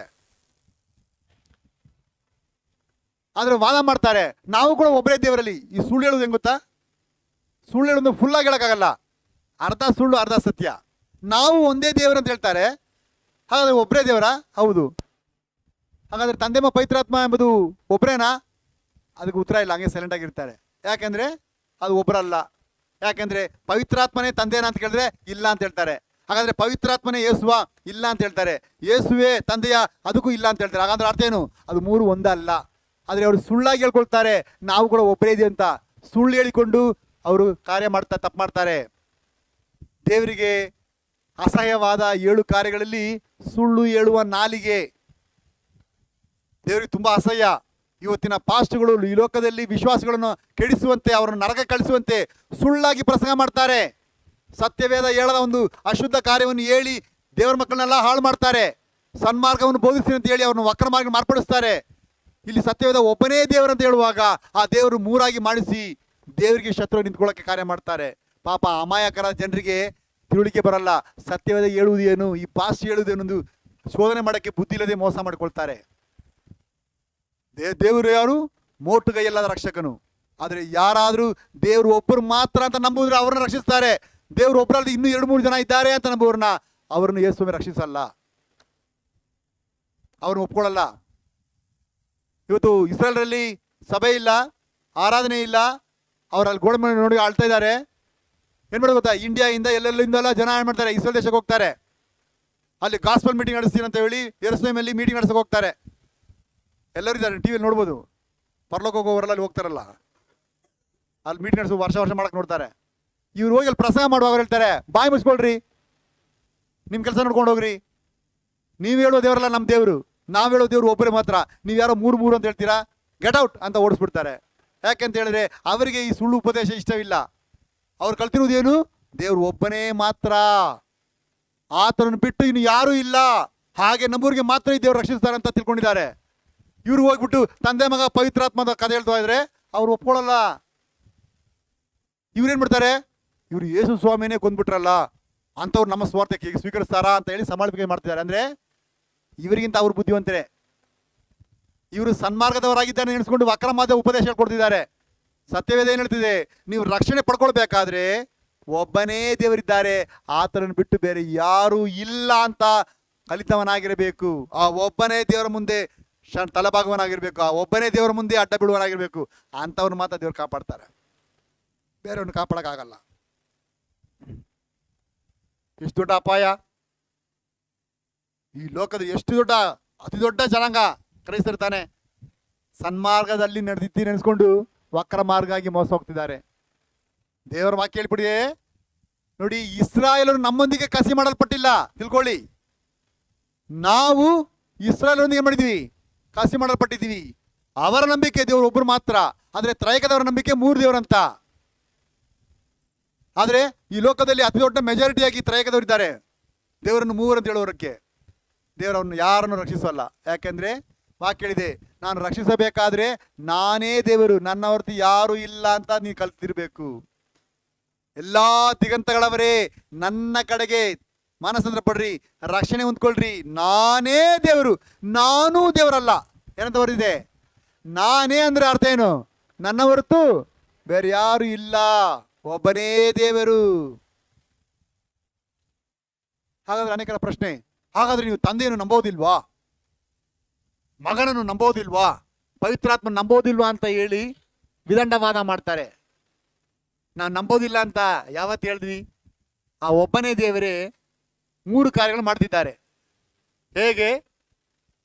ನನ್ನನ್ನು, ಈ ಲೋಕವನ್ನು, ಸಕಲವನ್ನು ಉಂಟು ಮಾಡಿರುವುದರಿಂದ, ಸೃಷ್ಟಿಸಿರುವುದರಿಂದ, ಎಲ್ಲಕ್ಕೂ ಮೂಲ ಕಾರಣನಾಗಿರುವುದರಿಂದ ಆತನೇ ನಮಗೆ ತಂದೆಯಾಗಿದ್ದಾರೆ. ಅಲ್ವಾ? ಆತನ ತಾನೆ ಆ ಕೇಳಿದ್ರೆ ಯೋಹಾನ ಹೇಳ್ತದೆ, ಎಲ್ಲವೂ ಯೇಸುವಿನಿಂದಲೇ, ಯೇಸುಗಾಗಿ, ಯೇಸುಗೋಸ್ಕರವೇ, ಯೇಸುವಿನಿಂದಲೇ ಎಲ್ಲ ಉಂಟಾಯಿತು. ಎಲ್ಲವನ್ನು ಆತನೇ ಉಂಟು ಮಾಡಿದನು. 1ನೇ ಅಧ್ಯಾಯ ಅಲ್ವಾ ಯೋಹಾನ. ಆದ್ರಿಂದ ಎಲ್ಲವನ್ನು ಉಂಟು ಮಾಡಿದ್ರಿಂದ ಆತನೇ ನಮಗೇನಾಗಿದ್ದಾರೆ? ತಂದೆಯಾಗಿದ್ದಾರೆ. ಮನುಷ್ಯನು ಪಾಪಿಯಾಗಿ ಪಾತಾಳವನ್ನು ಸೇರುವವನಾಗಿ ಮೋಸ ಮಾಡಿಕೊಂಡಾಗ ಪಾಪದ ಸಂಬಳ ಮರಣ. ಆದ್ರಿಂದ ಪಾಪ ಮಾಡಿದ ಸಾಯಬೇಕೆಂಬುದಕ್ಕಾಗಿ ನನ್ನ ಶಿಕ್ಷೆಯನ್ನು ಸಹ ವಹಿಸುವಂತೆ ಈ ದೇವರು ಮನುಷ್ಯ ಅವತಾರದಲ್ಲಿ ಒಂದು ಮಗನಾಗಿ, ಮಗಳಾಗಿ ಅಲ್ಲ, ಹೆಣ್ಣು ಹುಡುಗಿಯಾಗಿ ಅಲ್ಲ, ಗಂಡು ಹುಡುಗನಾಗಿ ಬಂದರು. ಯಾಕೆಂದ್ರೆ ದೇವರಿಗೆ ಬಲಿ ಕೊಡುವ ಆ ಕುರಿ ಗಂಡು ಮರಿಯಾಗಿರ್ಬೇಕು. ಆದ್ರಿಂದ ಈ ದೇವರು ಗಂಡು ಒಂದು ಪುರುಷನಾಗಿ ಬಂದರು, ಮಗಳಾಗಿ ಅಲ್ಲ, ಮಗನಾಗಿ ಬಂದರು. ಹಾಗೆ ಬಂದು ನನ್ನ ಹಾಗೆ ರಕ್ತವನ್ನು ತನ್ನ ಶರೀರ ತುಂಬಿಸಿಕೊಂಡ್ರು. ಯಾಕೆಂದ್ರೆ ಶಿಲುಬೆಯಲ್ಲಿ ರಕ್ತ ಸುರಿದರೆ ರಕ್ತಧಾರ ಇಲ್ಲದೆ ಪಾಪ ಪರಿಹಾರವಿಲ್ಲ. ಅದಕ್ಕಾಗಿ ದೇವರು ಒಂದು ಮಗನ ಅವತಾರದಲ್ಲಿ ಬಂದು ನನ್ನ ರಕ್ಷಿಸಿ 33 ವರ್ಷದಲ್ಲಿ ಅದನ್ನು ಮಾಡಿ ಪುನಃ ತನ್ನ ಯಾವ ಸ್ಥಿತಿಗೆ ಬಂದರೋ ಅದೇ ಸ್ಥಿತಿಗೆ ಹೋಗ್ಬಿಟ್ರು. ಹೀಗೆ ನನ್ನನ್ನು ರಕ್ಷಿಸುವುದರಿಂದ ಆತನ ಮಗನಾಗಿದ್ದಾರೆ. ಅಲ್ಲಿಗೆ ಮುಗಿದೋಗ್ಲಿಲ್ಲ. ನನ್ನ ರಕ್ಷಿಸಿಬಿಟ್ಟು ನಾನು ದಿನಾಲು ಪರಿಶುದ್ಧ ಮಾರ್ಗದಲ್ಲಿ ನಡಿಬೇಕು, ಪರಿಶುದ್ಧ ಜೀವಿತ ಮಾಡಬೇಕೆಂಬುದಕ್ಕಾಗಿ ದೇವರ ವಾಕ್ಯವಾಗಿ ಪವಿತ್ರಾತ್ಮನಿಂದ ನನ್ನನ್ನು ಬೋಧಿಸುತ್ತಿದ್ದಾರೆ. ನೋಡಿ, ಕಣ್ಣಿಗೆ ಕಾಣಿಸಿದವನಾಗಿ ದೇವರು ನಮ್ಮ ಸಂಗಡಾಗಿದ್ದಾರೆ ಪವಿತ್ರಾತ್ಮನಾಗಿ. ಆದ್ದರಿಂದ ನನ್ನನ್ನು ಪರಿಶುದ್ಧ ಮಾರ್ಗದಲ್ಲಿ ನಡೆಸುವುದರಿಂದ ಆತನ ಪವಿತ್ರಾತ್ಮ, ನನ್ನ ರಕ್ಷಿಸುವುದಕ್ಕಾಗಿ ಆತ ಮನುಷ್ಯ ರೂಪದಲ್ಲಿ ಬಂದುದರಿಂದ ಆತನ ಮಗನಾಗಿದ್ದಾರೆ. ನನ್ನನ್ನು ಇವತ್ತು ಕೂಡ ರೂಪಾಂತರ ಮಾಡಿ ನನ್ನ ಸೃಷ್ಟಿಸಿ ದೇವರ ಮಗನನ್ನು ರಕ್ಷಿಸುತ್ತಿದ್ದಾರೆ, ಜೀವ ಕೊಡ್ತಿದ್ದಾರೆ, ನನ್ನನ್ನು ಸೃಷ್ಟಿಸಿದ್ದಾರೆ, ರೂಪಾಂತರ ಮಾಡ್ತಿದ್ದಾರೆ ಈತನ ತಂದೆ. ಆದ್ರಿಂದ ತಂದೆಯಾಗಿಯೂ ಮಗನಾಗಿಯೂ ಪವಿತ್ರಾತ್ಮನಾಗಿ ಕಾರ್ಯ ಮಾಡುವವನು ಕರ್ತನಾದ ಯೇಸು ಕ್ರಿಸ್ತನೇ. ಇದನ್ನು ಇಸ್ರಾಯೇಲ್ ನಂಬುತ್ತಾರೆ.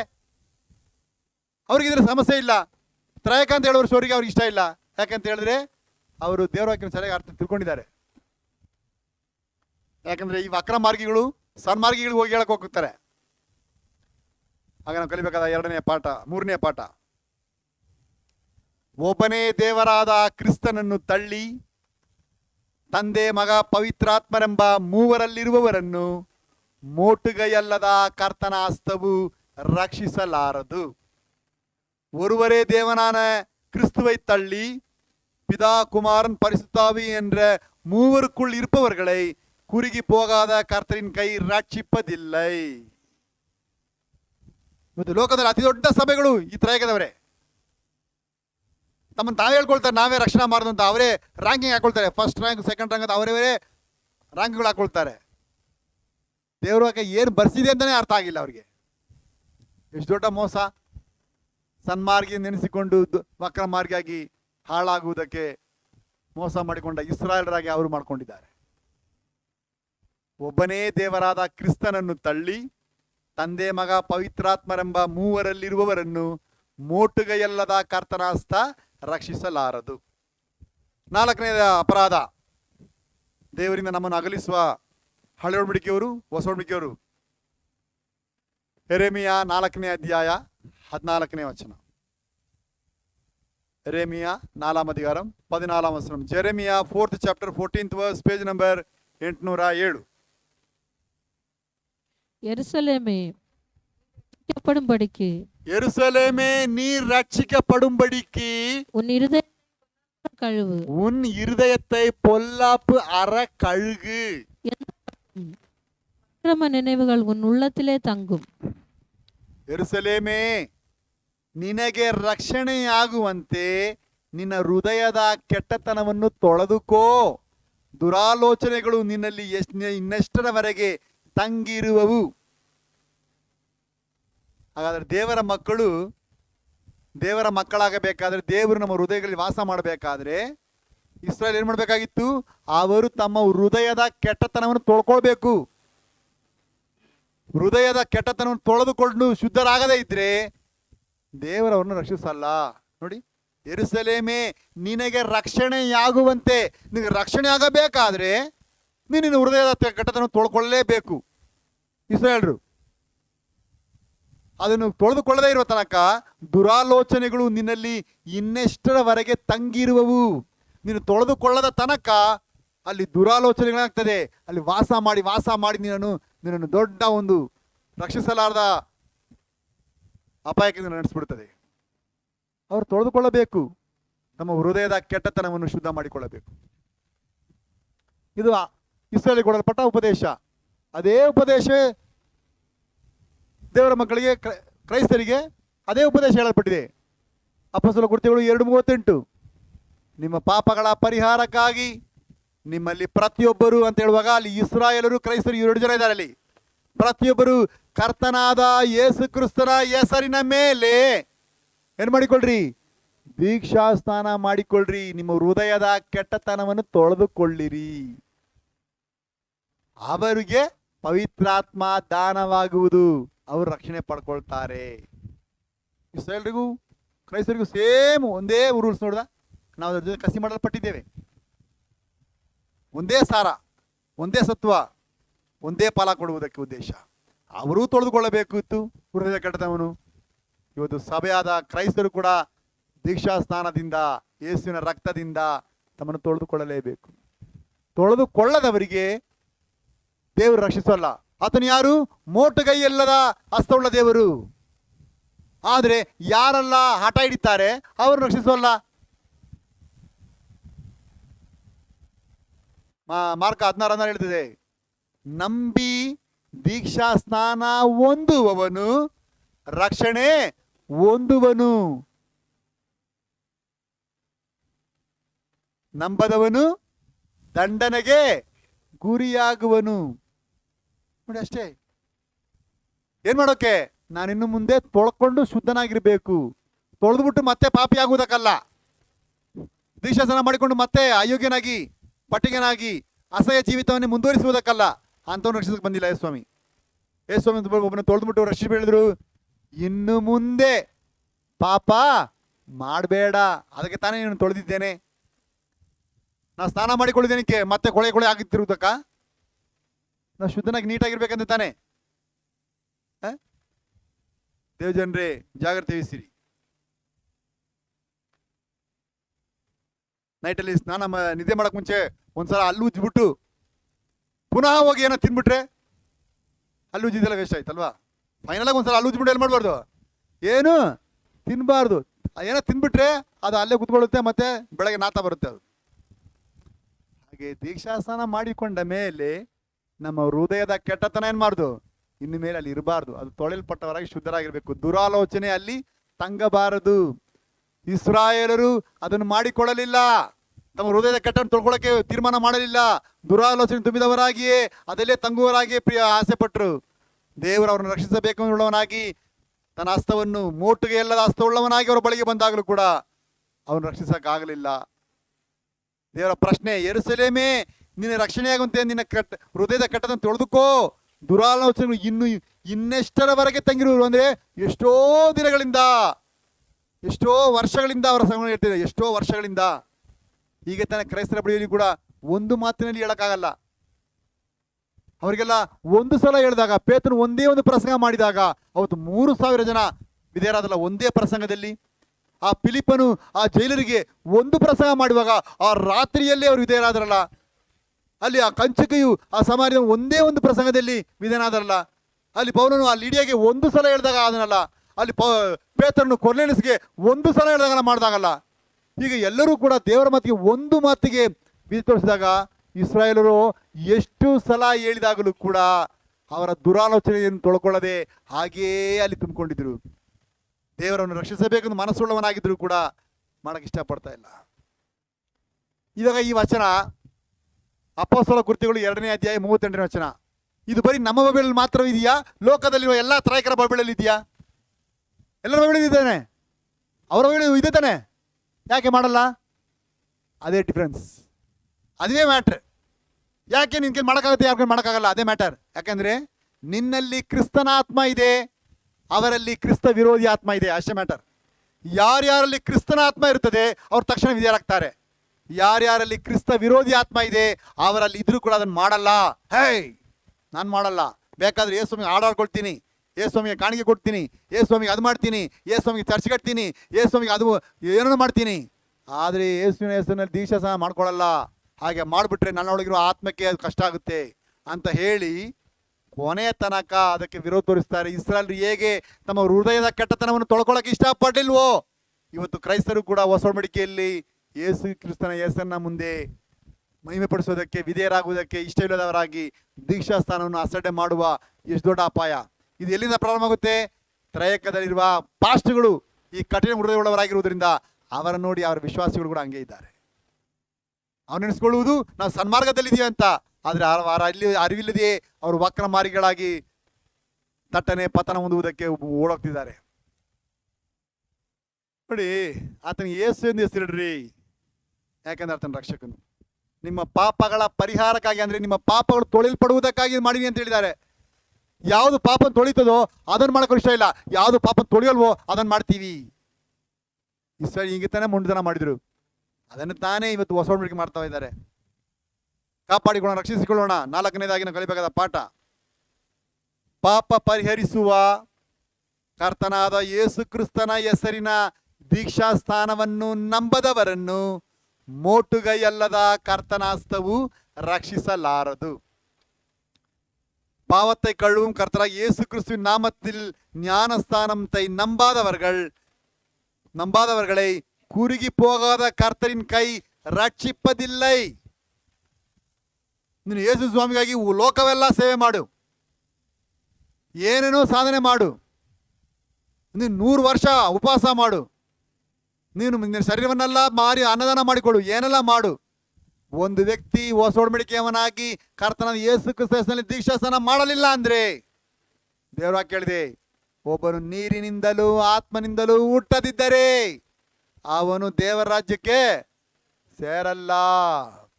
ಯಾರಾಗ್ಲಿ, ಅದು ಪಾಸ್ಟ್ ಆಗಲಿ, ರೆವರೆಂಡ್ ಆಗಲಿ, ಬಿಷಪ್ ಆಗಲಿ, ಯಾರೇ ಆಗಲಿ, ದೇವರ ಅಪ್ಪಣೆ. ಇದಕ್ಕಾಗಿ ಎಲ್ಲರ ಬೈಬಲ್ ಬರೆದ್ರು ಕೂಡ ಒಪ್ಪಿಕೊಳ್ಳಲ್ಲ. ಆದಿ ಸಭೆಯವರು ಏನು ಮಾಡಿದ್ರು? ಆ ಮಾತನ್ನು ಹೇಳಿದ ಕೂಡಲೇ 38ನೇ ವರ್ಷದಲ್ಲಿ ಪೇತ್ರನು ಹೇಳ್ತಾನೆ, 41 ಹಿಡಿದದೆ, ಆ ದಿನದಲ್ಲಿ ಸುಮಾರು 3,000 ಜನ ಆತನ ಮಾತಿಗೆ ವಿಧೇಯರಾಗಿ ದೀಕ್ಷಾಸ್ನಾನ ಮಾಡಿಸಿಕೊಂಡ್ರು. ಯಾಕಂದ್ರೆ ಅವರಲ್ಲಿ ಕ್ರಿಸ್ತನ ಆತ್ಮ. ಇವತ್ತು ಯಾಕೆ ಮಾಡಿಸ್ಕೊಳ್ಳಲ್ಲ? ಒಳಗೆ ಕ್ರಿಸ್ತನ ಆತ್ಮ ಅಲ್ಲ, ಕ್ರಿಸ್ತ ವಿರೋಧಿ ಆತ್ಮ. ಅದೇ ಮ್ಯಾಟರ್. ಕ್ರಿಸ್ತ ವಿರೋಧಿ ಆತ್ಮ ಯಾರಲ್ಲಿ ಇದೆಯೋ ಅವ್ರು ಯಾರ ಕೈಲೂ ಯೇಸು ಸ್ವಾಮಿ ಹೆಸರನ್ನು ಸನ್ಮಾನಿಸಕ್ಕಾಗಲ್ಲ. ಯಾಕಂದ್ರೆ ಅದು ಯೇಸು ಸ್ವಾಮಿಗೆ ವಿರೋಧವಾಗಿರುವ ಒಂದು ಆತ್ಮ, ಯೇಸು ಸ್ವಾಮಿಗೆ ಶತ್ರುವಾಗಿರುವ ಒಂದು ಆತ್ಮ. ಅದನ್ನ ಹಠ ಹಿಡಿದು ಬೇಕಾದ್ರೆ ತಂದೆ ಪೈತನ ಮಾಡ್ಕೊಳ್ತೀವಿ, ನಾವು ಕರ್ತನ ಯೇಸು ಮಾಡಲ್ಲ ಅಂತ ವಾದ ಮಾಡ್ತಾರೆ. ಯಾವುದು ಬೈಬಲ್ ಬರೆಸಲ್ಪಡಲಿಲ್ವೋ, ಯಾರು ಹಿಂಬಾಲಿಸಲಿಲ್ವೋ, ಯಾವ ಅಥವಾ ಉದಾಹರಣೆ ಇಲ್ಲಿಯೋ, ಆದಿಸಭೆ ಪಾಲಿಸಲಿಲ್ಲವೋ ಅದನ್ನೇ ಕಾರ್ಯ ಮಾಡ್ತಾರೆ. ಇಸ್ರಾಯೇಲರು ಮೋಸ ಹೋದ ಹಾಗೆ ಅವರು ಕೂಡ. ಪಾಪ ಪರಿಹರಿಸುವ ಕರ್ತನಾದ ಯೇಸು ಕ್ರಿಸ್ತನ ಹೆಸರಿನ ದೀಕ್ಷಾ ಸ್ಥಾನವನ್ನು ನಂಬದವರನ್ನು ಮೋಟುಗೈಯಲ್ಲದ ಕರ್ತನಾಸ್ತವು ರಕ್ಷಿಸಲಾರದು. 5ನೇದಾಗಿ ಯಾವ ಅಪರಾಧ ದೇವರಿಂದ ನಮ್ಮನ್ನು ಅಗಲಿಸ್ತಾ ಬರ್ತಾ ಇದೆ?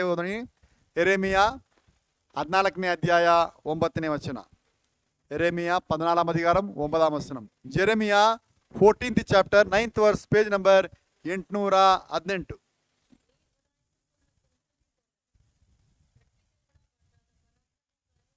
ரட்சிக்கப்பட மாட்டாத பராக்கிரமசாலி போலவும் இருப்பானேன். கர்த்தாவே, உம்முடைய நாமம் எங்களுக்கு தரிப்பிக்கப்பட்டிருக்கிறதே, ಎಂಗಳ ಬಿಟ್ಟು ಹೋಗಾದಿರುಂ. ಏಕೆ ಸ್ತಬ್ಧನಂತೆಯೂ ರಕ್ಷಿಸಲಾರದ ಶೂರನ ಹಾಗೂ ಇದ್ದೀ. ಆದರೂ ಕರ್ತನೇ, ನೀನು ನಮ್ಮ ಮಧ್ಯದಲ್ಲಿರುತ್ತಿ, ನಾವು ನಿನ್ನ ಹೆಸರಿನವರು, ನಮ್ಮನ್ನು ಕೈಬಿಡಬೇಡ. ಯಾರ್ಯಾರು ಕರ್ತನ ಹೆಸರಿನವರಾಗಿರ್ತಾರೋ ಅವರನ್ನು ದೇವರು ಕೈ ಬಿಡಲ್ಲ. ಯಾರ್ಯಾರು ಕರ್ತನ ಹೆಸರಿನವರು ಅಲ್ವೋ ಅವ್ರನ್ನ ದೇವ್ರು ಕೈ ಬಿಟ್ಬಿಡ್ತಾರೆ. ಅದೇ ಮ್ಯಾಟರ್. ಯೇಸುವಿನ ಹೆಸರಿನವರನ್ನು ಹೇಳ್ಕೊಳಕ್ಕೆ ನಾಚಿಕೆ, ಮತ್ತೆ ಯಾವುದಕ್ಕೆ ಸಂತೋಷ? ನೋಡಿ, ಕರ್ತನ ಬರೋಣದಲ್ಲಿ ಈ ಲೋಕದಲ್ಲಿ ಒಂದು ಅಪಾಯ ನಡೀತಿದೆ. ಸಭೆಯು ಒಯ್ಯಲ್ಪಟ್ಟ ಮೇಲೆ ಅಂತ್ಯಕ್ರಿಸ್ತನ ಆಳ್ವಿಕೆ ಬರುತ್ತದೆ. ನಿಮಗೆ ಊಟ ಬೇಕಾದ್ರೆ, ನಿಮಗೆ ನೀರು ಬೇಕಾದ್ರೆ, ನೀವು ಬದುಕಕ್ಕೆ ಅವಕಾಶ ಬೇಕಾದ್ರೆ ನೀವು ಅಂತ್ಯಕ್ರಿಸ್ತನ ಮಾತನ್ನು ಕೇಳಿದ್ರೆ ಮಾತ್ರ ಇಲ್ಲಿ ಆಗುತ್ತೆ, ಇಲ್ಲಂದ್ರೆ ಆಗಲ್ಲ. ಆ ಅಪಾಯ ಬರದೇ ಇರಬೇಕಾದ್ರೆ ಕರ್ತನ ಬರೋಣದಲ್ಲಿ ನೀವು ಒಯ್ಯಲ್ಪಟ್ಟಿರ್ಬೇಕು. ಯಾರೆಲ್ಲ ಮಿಸ್ ಮಾಡ್ಕೊಳ್ತಾರ ಅವ್ರು ಯಾರು ಕೂಡ ಈ ಒಂದು ಡೇಂಜರ್ ತಪ್ಪಿಸ್ಕೊಳಕ್ಕಾಗಲ್ಲ. ಹಾಗಾದ್ರೆ ಅವರವರ ಮೇಲೆ ಸೀಲ್ ಹಾಕಲ್ಪಡುತ್ತದೆ. ಇವಾಗ ನಿಮ್ಮ ಹತ್ರ ATM ಕಾರ್ಡ್ ಇದೆಯಲ್ಲ, ನಿಮ್ಮ ಹತ್ರ ATM ಕಾರ್ಡ್ ಇದ್ರೂ ಕೂಡ ನಿಮ್ಮಿಂದ ಕಿತ್ಕೊಂಡು ಹೋಗಿ ಏನು ಮಾಡ್ಬಿಡ್ತಾರೆ, ಬೇರೆಯವರು ಅದನ್ನು ಯೂಸ್ ಮಾಡೋಕ್ಕಾಗುತ್ತೆ. ಅದ ಟೆಕ್ನಾಲಜಿ ಎಲ್ಲ ಇದೆ ಕಳ್ತನ ಮಾಡೋಕ್ಕೆ. ಆದ್ರಿಂದ ಸ್ವಲ್ಪ ದಿನದಲ್ಲಿ ಈ ATM ಕಾರ್ಡ್ ಎಲ್ಲ ಹೋಗ್ಬಿಡುತ್ತೆ. ATM ಕಾರ್ಡ್ ಹೋದ್ಮೇಲೆ ನಿಮ್ಮ ಬೆರಳುಗಳಲ್ಲಿ ATM ಕಾರ್ಡ್ ಆಗುತ್ತೆ. ನೀವು ಬರೀ ನಿಮ್ಮ ಬೆರಳನ್ನು ಇಟ್ಟಾಗ ಸಾಕು, ನಿಮ್ಮ ATM ಕಾರ್ಡ್ ಎಲ್ಲ ಇರುತ್ತೆ, ಹಣ ಬರುತ್ತೆ. ಅದೇನು ಮಾಡ್ತಾರೆ ಗೊತ್ತಾ, ನಿನ್ನ ಹತ್ರ ಬರ್ತಾರೆ, ನಿನ್ನ ಕೈಯನ್ನು ಕತ್ತರಿಸ್ಕೊಂಡು ಹೋಗಿ ನಿನ್ನ ಕೈಯನ್ನು ಇಟ್ಟು ತಗೊಂಡ್ಬಿಡ್ತಾರೆ. ಏನು ಮಾಡೋಕ್ಕಾಗಲ್ಲ. ಜೈಲಿದಾಗ ಮಾಡಿದ್ರಲ್ಲ, ಜೈಲಿದಾಗ ನೋಡಿ ಡೆಡ್ ಬಾಡಿ ನೋಡಿದ್ರ, ಅವ್ರಿಗೊಂದು ಕಾಲು ಇರಲಿಲ್ಲ. ಅವರ ಕೋಟಿ ಹಣವೆಲ್ಲ ಅವರ ಕಾಲ ಇದ್ರಲ್ಲಿ ಇಟ್ಟಿದ್ರು. ಅವರ ಕಾಲನ್ನು ಕಟ್ ಮಾಡಿ ತಗೊಂಡೋಗಿ ಇಟ್ಟರೆ ಅದು ಓಪನ್ ಆಗೋದು. ಹಾಗೆ ತಾನೆ ಎಲ್ಲರೂ ಫುಲ್ ಜನ ಎಲ್ಲ ರಾಜಕಾರಣಿ ಹೊಡ್ಕೊಂಡು ಹೋಗಿದ್ದು 5,000 ಕೋಟಿ ಹಣವನ್ನು. ಸೊ ಬೆರಳಿನಲ್ಲಿ ನಿನ್ನ ATM ಕಾರ್ಡ್ ಇಟ್ಟರು ಕೂಡ ಆಗಲ್ಲ. ಅದಕ್ಕೆ ನೆಕ್ಸ್ಟ್ ಅಡ್ವಾನ್ಸ್ ಆಗಿ ATM ನಿನ್ನ ಕಣ್ಣಲ್ಲಿ ಇಡ್ತಾರೆ. ಯಾಕಂದ್ರೆ ನಿನ್ನ ಕಣ್ಣನ್ನು ಕಿತ್ಕೊಳ್ಳೋಕ್ಕಾಗಲ್ಲ, ಸಾಯಿಸಲೇಬೇಕಲ್ವಾ. ಆದ್ದರಿಂದ ನೀನು ಹೋಗಿ ATM ಮುಂದೆ ನಿನ್ನ ಕಣ್ಣು ನೋಡಿದ ತಕ್ಷಣ ಅದು ರೀಡ್ ಮಾಡುತ್ತೆ, ನಿಮಗೆಲ್ಲ ಓಪನ್ ಮಾಡುತ್ತೆ. ನೀನು ಇನ್ನು ಮುಂದೆ DL ಕಾರ್ಡು, ಅದು ಕಾರ್ಡು, ಇದು ಕಾರ್ಡು, ಆಧಾರ್ ಕಾರ್ಡ್ ಯಾವುದು ಹೊತ್ಕೊಂಡು ಹೋಗ್ಬೇಕಾಗಿಲ್ಲ, ನಿನ್ನ ಕಣ್ಣಲ್ಲೇ ಎಲ್ಲ ಇಂಪ್ರೆಷನ್ ಬರುತ್ತೆ. ಸೊ ಇದಕ್ಕಾಗ ಆಗಬೇಕಾದ್ರೆ 2 ಕೆಲಸ ಮಾಡ್ತಾರೆ. ಒಂದು, ನೀನು ಯೇಸುವಿನ ಹೆಸರನ್ನು ಧರಿಸಿಕೊಳ್ಳುತ್ತೀಯೋ ಅಥವಾ ಸೈತಾನನ ಹೆಸರನ್ನು ಧರಿಸಿಕೊಳ್ಳುತ್ತೀಯೋ ಅಂತ ತೀರ್ಮಾನ ಮಾಡಬೇಕು. ನೀವು ಯೇಸುವಿನ ಹೆಸರಿನವರ ಅಥವಾ ಸೈತಾನನ ಹೆಸರಿನವರೆಂಬ ಪ್ರಶ್ನೆ ಬರುತ್ತೆ. ಅದು ಎರಡೇ ಎರಡು ಚಾಯ್ಸ್ ಇರೋದು. ತಂದೆ ಮಗ ಪವಿತ್ರ ಚಾಯ್ಸ್ ಇದೆ ಇಲ್ಲ, ಅಲ್ಲಿ ಇರೋದೇ ಎರಡೆರಡು ಮಾತ್ರ. ಒಂದು ಯೇಸುವಿನ ಹೆಸರನ್ನು ಬರ್ಸ್ಕೋಬಹುದು ಅಥವಾ ಸೈತಾನ ಹೆಸರನ್ನು ಬರ್ಸ್ಕೋಬಹುದು. ಲೋಕದ ಕ್ರೈಸ್ತರು ಹೇಳುವ ಪ್ರಶ್ನೆ, ಇವತ್ತು ನೀವು ಯೇಸುವಿನ ಹೆಸರಿನವರಾಗಿರೋದಕ್ಕೆ ನೀವು ನಾಚಿಕೆ ಪಟ್ಟರೆ ನಿಮಗೆ ಇರುವ ಉಳಿದ ಒಂದೇ ಒಂದು ಚಾಯ್ಸ್ ಗೊತ್ತಾ, ನೀವು ಸೈತಾನಿನವರಾಗಿರೋದಕ್ಕೆ ಮಾತ್ರವೇ ಚಾನ್ಸ್. ಮೂರನೇ ಆಪ್ಷನೇ ಇಲ್ಲ ಅಲ್ಲಿ. ಸೊ ಮೋಟುಗೈಯಲ್ಲದ ಕರ್ತನ ಹಸ್ತವು ರಕ್ಷಿಸಕ್ಕಾಗಲ್ಲ. ಯಾಕಂತ ಯಾರ್ಯಾರು ಆತನ ಹೆಸರಿನವರಲ್ಲವೋ ಅವರನ್ನು ಕರ್ತನು ಕೈ ಬಿಟ್ಬಿಡ್ತಾರೆ. ಅದರಿಂದ ಹೊಸವಣಿಗೆ ಎಷ್ಟು ಸ್ಪಷ್ಟವಾಗಿ ಹೇಳ್ತದೆ. ಯೋಹಾನ 1ನೇ ಅಧ್ಯಾಯ 12ನೇ ವಚನ, ಯಾರ್ಯಾರು ಯೇಸು ಕ್ರಿಸ್ತನನ್ನು ಅಂಗೀಕರಿಸಿದರೋ, ಅಂದರೆ ಯೇಸು ಕ್ರಿಸ್ತನ ಹೆಸರಿನ ಮೇಲೆ ನಂಬಿಕೆ ಇಟ್ಟರೋ ಅವರಿಗೆ ದೇವರ ಮಕ್ಕಳಾಗುವ ಅಧಿಕಾರ ಕೊಟ್ಟನು. ಇದರ ಮೂಲಕ ಯಾರ್ಯಾರು ಯೇಸುವಿನ ಹೆಸರು ಅವರ ದೇವರ ಮಕ್ಕಳು. ಯಾರ್ಯಾರು ಯೇಸುವಿನ ಹೆಸರಿನವರಲ್ವೋ ಅವರು ಯಾರಲ್ಲ, ದೇವರ ಮಕ್ಕಳಲ್ಲ. ಅವರೆಲ್ಲ ಯಾರು? ಪಿಶಾಚಿಯ ಮಕ್ಕಳು. ಆದರೆ ಎಲ್ಲ ನೆನೆಸ್ಕೊಳ್ತಾರೆ. ನಾವು ಕೂಡ ಸನ್ಮಾರ್ಗ ನೆನೆಸ್ಕೊಳ್ತಾರೆ, ಆದರೆ ವಕ್ರ ಮಾರ್ಗದಲ್ಲಿ ಇದ್ದುಕೊಂಡು ಮೋಸ ಮಾಡ್ಕೊಳ್ತಿದ್ದಾರೆ. ಚಾಲೆಂಜ್ ಮಾಡಿ ಹೇಳ್ರಿ, ಯಾರು ಬೇಕಾದ್ರೆ ದೇವರ ಮಕ್ಕಳ ಅಧಿಕಾರ ತಂದೆಮ ಪೈತ್ರವಸಲ್ಲಿ ಸಿಗುತ್ತಾ ಪ್ರೂವ್ ಮಾಡಕ್ಕೆ ಹೇಳ್ರಿ, ಕೇಳಕ್ ನೋಡ್ರಿ. ಚಾನ್ಸೇ ಇಲ್ಲ. ಇಸ್ರಾಯೇಲ್ ಕೇಳುವ ಪ್ರಾರ್ಥನೆ, ದೇವರೇ ನಮ್ಮನ್ನು ಕೈ ಬಿಡಬೇಡ, ನಾವು ನಿನ್ನ ಹೆಸರಿನವರು ಅಂತ ಮರದೊಂದಿಗೆ ನಾವು ಕಸಿ ಮಾಡಲ್ಪಟ್ಟಿದ್ದೇವೆ. ಹಾಗಾದ್ರೆ ದೇವರ ಮಕ್ಕಳ ಅಧಿಕಾರ ಸಿಗಬೇಕಾದ್ರೆ ಯಾವ ಹೆಸರು ಮೇಲೆ ನಂಬಿಕೆ ಇಟ್ಟಿರ್ಬೇಕು ನಾವು? ಕರ್ತನಾದ ಯೇಸುವಿನ ಹೆಸರು ಮೇಲೆ ನಂಬಿಕೆ ಇಟ್ಟವರಿಗೆ ಮಾತ್ರವೇ ಅವಕಾಶ, ಅವರಿಗೆ ಮಾತ್ರವೇ ಅಧಿಕಾರ, ಅವ್ರನ್ನು ಮಾತ್ರವೇ ಕರ್ತನ ರಕ್ಷಿಸ್ತಾನೆ. ಕೇಳ್ತದೆ, ಏಕೆ ಸ್ತಬ್ಧನಂತೆ ರಕ್ಷಿಸಲಾರದ ಶೂರನ ಹಾಗೆ ಇದ್ದಿ, ಆದರೂ ಕರ್ತನೆ ನೀನು ನಮ್ಮ ಮಧ್ಯದಲ್ಲಿರ್ತಿ, ನಾವು ನಿನ್ನ ಹೆಸರಿನವರು, ನಮ್ಮನ್ನು ಕೈ ಬಿಡಬೇಡ. ಹಾಗಾದ್ರೆ ಯಾರನ್ನು ಕೈ ಬಿಡ್ಬಿಡ್ತಾನೆ? ಯಾರ್ಯಾರು ಆತನ ಹೆಸರಿನವರಾಗಿರುವುದಕ್ಕೆ ಬುದ್ಧಿವಂತರಾಗೋದಿಲ್ವೋ ಅವರನ್ನೆಲ್ಲ ದೇವರು ಕೈ ಬಿಡ್ತಾನೆ. ಆತನು ಮೋಟುಗೈಯಲ್ಲದ ಹಸ್ತವುಳ್ಳವನಾಗಿ ರಕ್ಷಿಸೋದಕ್ಕೆ ಬಂದಾಗಲೂ ಕೂಡ ಅವ್ರು ರಕ್ಷಿಸಲ್ಲ. ಯಾಕಂದ್ರೆ ಕಂಡೀಷನ್ 5ರಲ್ಲಿ ಔಟ್ ಆಗ್ತಾರೆ. ಅದನ್ನು ಅವರು ಅಪರಾಧ ಒಪ್ಕೊಳ್ಳೋದೇ ಇಲ್ಲ. ಕೇಳಿ ನೋಡಿ, ನೀವು ಯೇಸುವಿನವರ ಅಂತ ಹೇಳಿದ್ರೆ ಅವ್ರಿಗೆ ಕೋಪ ಮಾಡ್ಕೊಳ್ತಾರೆ. ಯಾಕ್ರಿ ನಿಮ್ಮ ದೇವ್ರು ಯೇಸು ಅಲ್ವಾ? ಮತ್ತೆ ಹಲ್ಲೆಲೂಯಾ ಸ್ತುತಿ ಮಾಡಿರಿ, ನಮ್ಮ ಯೇಸುವಿಗೆ ಸ್ತೋತ್ರ ಮಾಡಿ ಅಂತ ಅದು ಯಾಕೆ ಹೇಳ್ತೀರಾ? ಇದರಲ್ಲಿ ಯಾಕೆ ಹಿಂಗೆ ಆಡ್ಬಿಟ್ಟು ಯಾಕೆ ಅದು ಮಾಡಲ್ಲ ಅಂತ ಹೇಳಿದ್ರೆ ಕೇಳಿ ನೋಡಿ, ಅವ್ರು ಉತ್ತರ ಹೇಳಲ್ಲ. ಸುಳ್ಳು. ಹೆಂಗೆ ಮೋಸ ಮಾಡ್ತಾರೆ. ಭೂನಿವಾಸಿಗಳೇ ಯೇಸುವನ್ನು ಸ್ತುತಿಸಿರಿ. ಯಾಕೆ ಆಡ್ತೀರಾ? ಯೇಸುವಿನವರಲ್ಲ ಅಂದ್ರೆ ಯಾಕೆ ಎಲ್ಲ ಆಡ್ತೀರಾ? ಯಾಕೆ ಆರಾಧ ಮಾಡ್ತೀರಾ? ಯಾಕೆ ಡಬಲ್ಗೆ ಮಾಡ್ತೀರಾ? ಪ್ರಶ್ನೆ ಮಾಡಬೇಕು. ವಿಶ್ವಾಸಿಗಳು ಪಾಸ್ವರ್ಡ್ ಪ್ರಶ್ನೆ ಮಾಡಿದಾಗ ಪಾಸ್ವರ್ಡ್ ರಕ್ಷಣೆ ಆಗ್ತಾರೆ. ಪಾಸ್ವರ್ಡ್ ರಕ್ಷಣೆ ಆದರೆ ಸಭೆಯವರೆಲ್ಲ ರಕ್ಷಣೆ ಆಗ್ಬಿಡ್ತಾರೆ. ಬುದ್ಧಿ ಬರಬೇಕು. ಅದಕ್ಕೆ ಇಸ್ರಾಯೇಲರ ಅಪರಾಧಗಳು ಏನಂತ ಕಂಡುಹಿಡಿದುಕೊಳ್ಳಬೇಕು. ಅವ್ರು ಹೇಳಿದ್ರು ನಮ್ಮನ್ನು ಕೈ ಬಿಡಬೇಕಾದ್ರೆ ಒಂದೇ ಆಪ್ಷನ್, ನಾವು ದೇವರ ಹೆಸರಿನವರು ಅಲ್ಲದಿದ್ದರೆ ದೇವರನ್ನು ಕೈ ಬಿಟ್ಬಿಡ್ತಾನೆ. ಯಾರ್ಯಾರು ಕರ್ತನ ಹೆಸರಿನವರಾಗಿರ್ತಾರೋ ಅವ್ರನ್ನ ಕೈ ಬಿಡೋದಿಲ್ಲ. ಹಾಗೆ ನಾವು ಕಲಿಬೇಕಾದ 5ನೆಯ ಪಾಠ, ದೇವರ ಮಕ್ಕಳೆಂಬ ಅಧಿಕಾರ ಕೊಡಿಸುವ ಯೇಸು ಕ್ರಿಸ್ತನ ಹೆಸರಲ್ಲಿನಲ್ಲಿ ನಂಬದವರನ್ನು ಮೋಟುಗೈಯಲ್ಲದ ಕರ್ತನ ಹಸ್ತವು ರಕ್ಷಿಸಲಾರದು. தேவனுடைய பிள்ளைகள் என்ற அதிகாரத்தை கொடுக்கும் இயேசு கிறிஸ்துவின் நாமத்தை நம்பாதவர்களை குறுகி போகாத கர்த்தரின் ಕೈ ರಕ್ಷಿಪದಿಲ್ಲೈ. ಎಷ್ಟು ಕ್ರೈಸ್ತರಿಗೆ ಅರ್ಥವಾಗುತ್ತೆ? ಅನೇಕರಿಗೆ ಆ ವಿಷಯ ಅರ್ಥ ಆಗಲ್ಲ. ಎಲ್ಲರೂ ನೆನೆಸ್ಕೊಳ್ತಾರೆ, ಎಲ್ಲ ಕೂಡ ಸಭೆ ತಾನೆ, ಎಲ್ಲವೂ ಕೂಡ ಚರ್ಚ್ ತಾನೆ, ಎಲ್ಲ ಕೂಡ ಒಂದೇ ಬೈಬಲ್ ತಾನೆ, ಎಲ್ಲವೂ ಕೂಡ ಒಂದೇ ಪ್ರಾರ್ಥನೆ ತಾನೆ, ಎಲ್ಲ ಒಂದೇ ಪ್ರಸಂಗ ತಾನೆ, ಎಲ್ಲ ಯೇಸು ಸ್ವಾಮಿ ತಾನೆ ಅಂತ ಮೋಸ ಹೋಗ್ತಾರೆ. ಯಾಕಂದ್ರೆ ವಿಶ್ವಾಸಿಗೆ ಅರ್ಥ ಬೇಕು, ಈ ಸಭೆ ಕ್ರಿಸ್ತ ವಿರೋಧಿಯ ಸಭೆ, ಕ್ರಿಸ್ತ ವಿರೋಧಿ ಆತ್ಮದ ಸಭೆಯ, ಕ್ರಿಸ್ತನ ಆತ್ಮ ಸಭೆಯ ಕಂಡುಕೊಳ್ಳಬೇಕು. ಡೂಪ್ಲಿಕೇಟ್ ಒರಿಜಿನಲ್ ಡಿಫ್ರೆನ್ಸ್ ಗೊತ್ತಿಲ್ಲ ಹಾಗೆ ಮೋಸ ಆಗಂತೆ ವಿಶ್ವಾಸಿಗಳಿಗೆ ಮೋಸ ಆಗ್ಬಿಡ್ತಾರೆ. ಎಲ್ಲವನ್ನು ಕೂಡ ಒಂದೇ ನೆನೆಸ್ಕೊಳ್ತಾರೆ. ಆ ಸಭೆಯ ಪಾಸ್ಟ್ ಇದ್ರೆ ಮಾಡ್ತಾರಾ ಚೆಕ್ ಮಾಡು. ನಾನು ಹೇಳುವ ಈ 7 ಕಾರ್ಯಗಳನ್ನ ಅವ್ರು ಮಾಡ್ತಾರ ಚೆಕ್ ಮಾಡಿಕೋ. ಅವ್ರು ಪಾಸ್ಟ್ ಮಾಡಿಲ್ಲ ಅಂತ ಹೇಳಿದ್ರೆ ಆ ವಿಶ್ವಾಸಿಗಳ ಮಾಡಿಲ್ಲ ಅಂತ ಅರ್ಥ.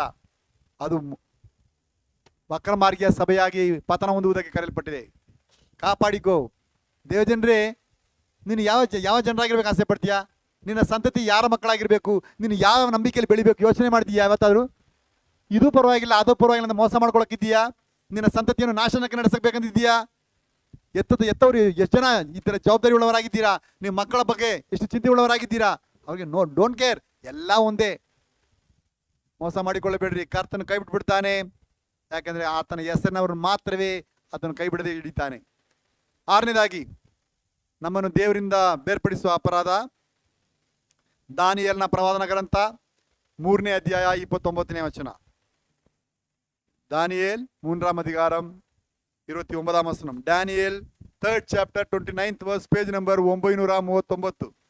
ஆதலால் சாத்ராக் மேஷாக் ஆபேத்நகோ என்பவர்களுடைய தேவனுக்கு விரோதமாக தூஷண வார்த்தையை சொல்லுகிற எந்த ஜனத்தானும் எந்த ஜாதியானும், தூஷண வார்த்தையை சொல்லுகிற எந்த ஜனத்தானும், எந்த ஜாதியானும், எந்த ஜாதியானும், எந்த பாஷைக்காரனும், எந்த பாஷைக்காரனும் துண்டித்து போடப்படுவான். துண்டித்து போட கடவன்.